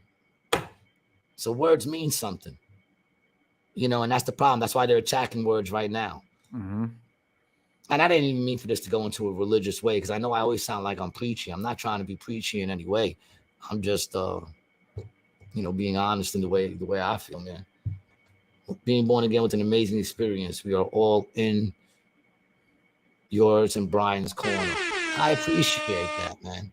But once again, I'm not trying to be up here like, oh, I'm struggling, I'm hurt. And I'm very happy. I'm doing very well. I'm trying not to fuck over nobody. I'm trying to be a better man every day, and I'm chilling. But at the end of the day, when it comes to my, you know, I'm the same way with my comedy in a sense. Mm-hmm. You know, like I had a set the other day. I had 3 sets that I thought were banging. And then I had a set the other day that I was like, I started off so good, but in the end, I kind of tailed out. But everybody was like, don't be so hard on yourself. I loved it. You were great. Yeah. Thank you. Yeah, thank you. No, thank you. I appreciate that. Even when I don't feel like I was that great, you still think I was great. Right. But had you seen me those 4 days in a row, you would know what I'm talking about. Because I'm talking about the performance that I did and how I did it, how my rhythm was, what I spoke about, what did I forget to say and what did I remember to say? You know what I'm saying? And yeah, you could say that's being too hard on yourself, but I want to be great. And the only way you could be great is consistently striving to be great, not being satisfied with being good. Because being good all the time is only going to make you really good. Mm-hmm. My goal is to be great. Now, what's great? I guess getting better all the fucking time. You know, I don't know, but you know, I'm not satisfied with a good set. I want a great set. I want a set that people come up and go, that was the best fucking, you know, that's the best shit I've ever saw. That's what I want. You know what I'm saying? And I stay on myself. So even in my walk with God, I'm not satisfied with the fact that I look good to other people. I'm not satisfied with the fact that I'm probably better than some people in their walk. You know, I can look at them and go, I'm doing better than that person. That doesn't satisfy me because I know the thoughts that go on in my mind. I know the darkness that goes on in my heart. I know the shit I say on this show that just blurts right out. That tells you what, you understand what I'm saying? Like I say some cold shit on a constant level. I think cold shit on a constant level, you know? And I just want to have a heart that's filled a little more with love. That's all, man. You know, I need just a little more Jesus. I need just a little more Jesus. I need just a little more Jesus. I'm telling you, man, to help me along the way. Ooh. You know, the real sin is teaching people that there is no God. The Lord is everywhere. That's that new age shit. That's that new age shit. That's that shit, like I told you, the 4 agreements. It's very dangerous if you don't know the Lord because it's very self-centered. It's very much on all that self-help. You can do it on your own. You can do it on your own. Jesus says no man can do it on his own. They need the help of the Holy Spirit. They need Jesus to make it happen. To do it on your own means you're going to pay your own debt. Mm-hmm. And that debt is death. That's what every man owns. Every man owes a debt to the Creator. Every man. And that debt has been paid for me. You know, Richard says, have either of you ever seen Zeitgeist? It completely challenged my beliefs in government and made me question everything I thought I knew to be true. And I have. gave us the link. I've seen it a couple times. I'm gonna put it up here. It's called Zeitgeist, the movie. It's great, dude. It's powerful. And there's a Zeitgeist too. I also want everyone to what is that about? What is it about? I've never heard of it. I want to check it out, but what am I going to be checking out when I see it? Yeah, so here I'll give you the here's the synopsis. What's the synopsis? The film gathers information from many sources and puts it together in a way that shows it possible for people to be manipulated by large institutions, governments, and economic powers. Divided into 3 parts: religion, pagan astrological beliefs compared to modern and ancient religions, 9/11, the Federal Reserve Bank, its formation, and all of that. All right, yeah, I'll check it out. That's enough for me to check it out. Yeah, I'll send it to you. There's also a second one. And it's funny too, because like there's a lot of things out there, and I'm not saying that this is what this is, but I watch a lot of things too that like to challenge the Bible. They like to challenge it as if it's not the word of God. And there's I really don't not necessarily much. know if that's challenging the word of the Bible. Is it, Richard? No. I'm not saying I'm not saying that's what that's about at all. I'm just saying this because this is something that I saw. I watch a lot of these things where like people try to make you doubt your belief. And my answer to that would be that depends on where your belief comes from. The reason why I believe in the Bible is because before I ever picked it up, it was being read to me in my mind and in my heart. That the day I picked it up, because I was talking to my man Peter George, the day I picked it up, it explained that I wasn't going crazy, because before that I thought I was going crazy. I was hearing all these stories in my head and all these things in my head spoken in Old English. Like if I was reading the freaking King James version, I knew I didn't talk that way. And I'm hearing all these stories and these quotes and these, what I didn't know at the time was scripture. And then I picked up the Bible, and all those things that were being said to me for weeks and months before was all written out in front of me, where I said, oh my God, this is insane. I was learning the Bible before I ever picked it up. So it's very hard to tell me that that's not God. It's very hard to tell me that, because I know that I learned it before I ever picked it up. Cliffy says, "You are great, Gary. Keep practicing and preaching. Count me in if you make another Rodan the Thinker album. Adriel, I'm sure you would be in also." Richard says it's the 911 conspiracy stuff. Yeah, I'm definitely going to check that out. And I didn't think that that's what it was saying. And that just popped in my head. Bro says progress, not perfection. If you're perfect, there is nothing left to strive for. Yeah, a perfect man would then be what? God, right?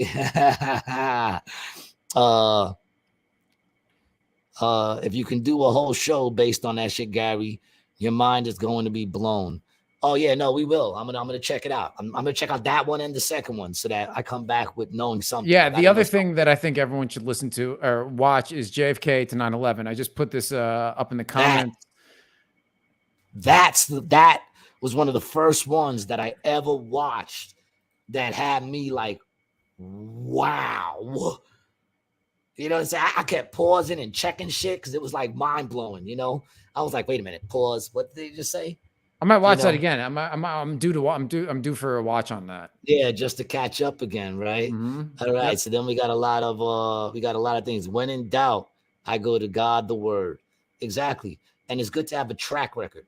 You know what I'm saying? When I'm in doubt, I look at my track record. I look at his track record in my life. And I sit there and go, nah, man, they're bugging. I'm not bugging. They're bugging. You know what I'm saying? Because a lot of times, I'm not saying my faith is so strong, people can't say shit to me that make me go, You know, I mean, they did it with the earth. They made me go, And I'm not gonna say never in my life did anybody come at me with some God shit that made me go, But then I had to turn back and just look at the track record. Forget what's being said, forget what's being written. What happened in my life? What was going on at that time that I got through that shit? When my life was ready to go in the complete opposite direction of where I am now, which is living and living a good life. My life was ready to go in the complete opposite direction. So I got that track record and I keep going back to it. You know what I'm saying? So that I can remember, nah, man, there's no way you can convince me what happened in my life didn't happen. You can sit there and play with the word sometimes. I'm no theologian that I'm going to sit there and challenge the devil in scripture, going head to head with scripture. But, you know, I know what I know. That much. Isn't a lot. I know I don't know shit. I don't know shit, but what I do know, I know. And what is that? I know there's a God. I know that Jesus has paid the price for my sins, and I know that I can be a better dude, better at practicing what I preach. Cliff says, right now, since we have been talking about Jesus, you didn't smoke as much. I don't smoke no more, and encourage others to do the same. Nah, Cliffy, I was saying, in the last, I'm not gonna lie, I wish I had another blunt right now, but I actually ran out. But just to keep it real, in the last 4 days now, this is the 4th day, I've smoked less than a pack. I've smoked 18 cigarettes in the last 4 days. So I'm weaning myself down, I'm cutting back, and I'm trying to smoke less. Yeah, but if you notice, I've been looking around a little bit, hoping that this little roach here would grow. because I would like to smoke up. I got no roaches or nothing. I'm dry, dude. That whole big jar I had, gone. I went through all those roaches. Really? Actually, the roach jar? You went through the roach jar? Actually, ladies and gentlemen, I want to tell you literally the most disgusting thing I've ever seen visibly. Gary has a mason jar that could fit a 1/4 pound of weed in it, right? Full of roaches. He saves all of them. Not anymore. Well, he smokes them. They're gone. And I think I got one like joint left of, remember that shit I picked up in the Chinese container? Mm-hmm. That it was all shake. I went through all that too. I got like maybe one real left. Yeah, but it's all powder. It's probably all Keef. It's probably all Keef. Yeah, that's probably gonna be a good fucking joint. He is tried and true, time tested in my life. The only reason someone like me is here. Praise his holy name, bro. Praise his holy name. I've been bringing God on stage for me lately too, man. Believe it or not, and not in a blasphemous way. Just keeping it real with myself, you know. So I've been talking a lot about this on stage, like I always talk about my struggles on stage. You know, that's what people don't realize. The shit I laugh at is the shit I've been through and the shit that hurts me the most. You know, not to make it sound sad, but if I could laugh at it, so can you. King Handel says that's up there with a jar of chewed sunflower seeds. Me and my brother once had just a jar of ashes. We had like a huge empty bottle of blackberry brandy, and we were using it as an ashtray. And then somewhere along the line, we just kept filling it up, and the whole thing was just filled with ashes. Gross, right? My son's trying to get to the 5th generation, or is it the 7th generation? He's trying to get to the 7th generation blunt. It's very hard to do.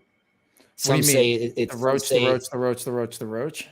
You get a bunch of roaches, right? Anytime you smoke a blunt and you get a roach, that's the 2nd generation. Not the first. The 1st generation is the blunt you smoke. Mm-hmm. Then you take a bunch of those roaches and roll up a blunt. That's a 2nd generation blunt. So it's very hard to do because you got to get to the 7th generation. So the way you get to you got to at least roll one blunt. So to roll one blunt, you're going to need a bunch of 6th generation roaches, right, to roll one blunt. Right, that's 7th generation. Yeah. So it becomes quite tricky. I've gotten probably as far as 4th generation, but people don't realize how much, you know, it's got to be a roach. It can't be half a blunt. It's got to be like a nice size roach. You know, we'll give you one of those, nice thick one like that, where you can see resin on it. And, so right now, all those blunts I went through, if I would have took those roaches and put them in another jar, I'd have a jar that was half the size of that jar that would have a whole bunch of 2nd generation. So I'd be able to smoke those. I'd be up to 3rd generation. But then that would probably produce maybe 4 roaches in the 4th. Now I have to start back at the 1st generation to get that. You know what I'm saying? I'm surprised because I thought Puerto Ricans had several generations living together in one roof at once all the time. Is that not true? You're thinking Mexican. That's it. We are all not the same. Cliff says, you're dry, but drenched in the Holy Spirit. It was hard for me to quit weed. I had nightmares for a week and insomnia. I don't really put too much weight on that. If it's meant for me to stop, I just stop. It doesn't even mean that much to me no more smoking weed as it used to. You know what I'm saying? Like I do it more of habit now, but I'm pretty sure once I stop the cigarettes, the weed will probably follow behind it. I don't quit anything. I just cut back. Bro says this was a great spiritual Sunday, gentlemen. Oh, and it is Sunday today, right? Well, listen, guys. Technically speaking, anyone who's still listening, no one can tell you that you didn't go to church today. Mm-hmm. Because scripture says where 2 or 3 are gathered and is speaking of my name, that is church. 2 or 3 are gathered in his name. So we had a bunch of us talking, doing a little Bible studies. That's all we just did just now, a little Bible study. So we all went to church today, man. Mm-hmm. Hallelujah. Praise the Lord. And I hope you guys have a really great fucking weekend behind this shit, man. Even if we just get people to think, it's always a good thing. Mm-hmm. What you got there, Brian? I was just wanting to let everyone know that they need to go to briantlicata.com/shop to pick up some Rated G merch. I'm going to get going on the merch. I'm going to make some hats. I'm going to make some stickers. I need a hat. I need a shirt. I need a sweatshirt. I definitely want to get the hoodie. Yeah, I want to get the hoodie, the Round Earth Skeptic. So, G, if you have any ideas for merch, I mean, we have a bunch of T-shirt names. We got You Can't Put Gruel in a Stick. Jesus Paid My Rent. The dark web is a pretty nice place. All slopes are slippery. So they say. Wake up to your wokeness. What about everybody got a price when they're in it for the money? Everyone got a price when they're in it for the money. Yeah, man. Everyone got a price when they are in it for the money. Caddy all the way. I think for the mugs, we should have a bunch of quotes, and you get to choose the quote that you want to put on it. I don't know if we can. We have to design it so we can pick a bunch of quotes. But we can't have people just typing quotes in. It doesn't work. No. The quotes that we put up, one of our quotes from the show. Mm-hmm. You know, you get to pick the quote that you want on your mug.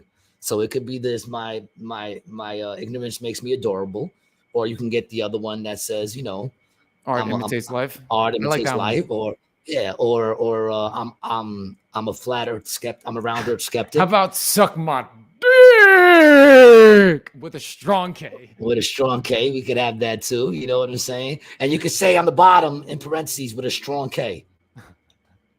Okay. Bro says, amen and respect. Richard says, beliefs are incredibly powerful. They shape who we are.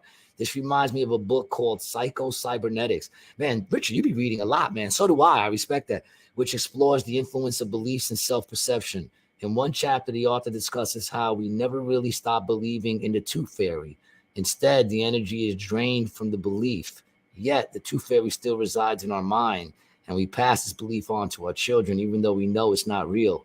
He says some shit about our beliefs being stored in that I don't know. I guess we're waiting for the second. Well, it's funny because I've been talking about that on stage too. Parents, stop lying to your children. Like, I never taught my kids that Santa bought them gifts. I let them watch the shows, but I told them that's just a little bullshit fantasy, man. I'm the one that's going out there to get you the fucking gifts, me and your mother. So don't get it twisted. You know, like I say, you're Puerto Rican. Ain't nobody giving you shit for free. You know. Have you heard of epigenetics? No. Epigenetics is it's a study of stable changes in cell function that do not involve alterations in the DNA sequence. But it's kind of like almost like memory being involved in our DNA, and there being like group memory and group thought within our DNA. I'll check it out, man. Yeah. I've heard about it a little bit more and more recently on a couple different podcasts, but I haven't dove into it. Michelle says, I like non-religious episodes. Sorry, I'm atheist. Everyone is free to believe or not. Don't be sorry for that. Not to me. I mean, you don't have to apologize to me. Everyone is free to believe or not what they want. On a side note, T-shirts, guys. Want Gary's? My ignorance is what makes me adorable. So I think with that shirt, we need to have a picture of you like this, and then on the back is where it says it. Yeah. We'll get Esco to take that shot. I don't even want a picture of me on a shirt like that, man. Who wants to carry my... I do. I would wear that shit all day long.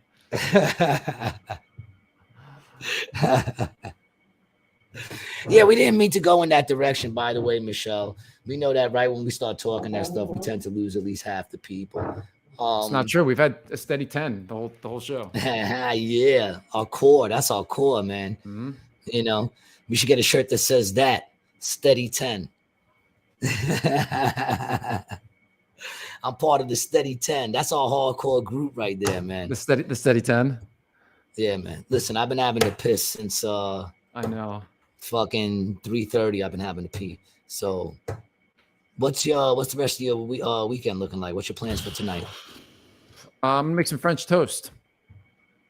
And I'm gonna put some more stuff up on the Rated G website on the shop. Rock and roll. I got 2 shows tonight. If you're in Atlantic City, man, if you're in Atlantic City, come check me out. I'm over here at Resorts and 8 o'clock Resorts, and I'll be at 10 o'clock in Tropicana, man. If I'm now scroll down, gotta go past those. This is it right here. Yeah, so I'm at Resorts at 8 o'clock, and then at 10 o'clock I'll be over at Tropicana. If you're in Atlantic City, Michelle comes to every show, yo. She's insane. I don't know why she bothers, but she definitely knows when I'm saying something different. And if I can make her laugh, then I know I'm having a good set. Yes, Brian, Gary's face with angel wings. And Cliffy says steady 10. I love it. Because only the true followers will fucking get it. You know? Yeah, man. So follow Brian T. Licata, man. And once again, guys, I want to thank you for showing up, man. I ain't gonna lie. We always say we would do this regardless, but it's so much better with you guys. And today was a little more contentious, man. It was very catty between everybody, but I love that, man. I thought that was really good. It felt like a crazy ass debate, man. I thank you guys for being a part of the show, because if you haven't recognized already, you guys are leading us into everything. Before we go, Richard says apologies for the confusion in the book Psycho-Cybernetics. The author suggests that beliefs are based and stored in part of the brain that is pure energy. The energy, he claims, never truly dies but transforms into something else. Furthermore, he connects this concept to the possibility of life after death.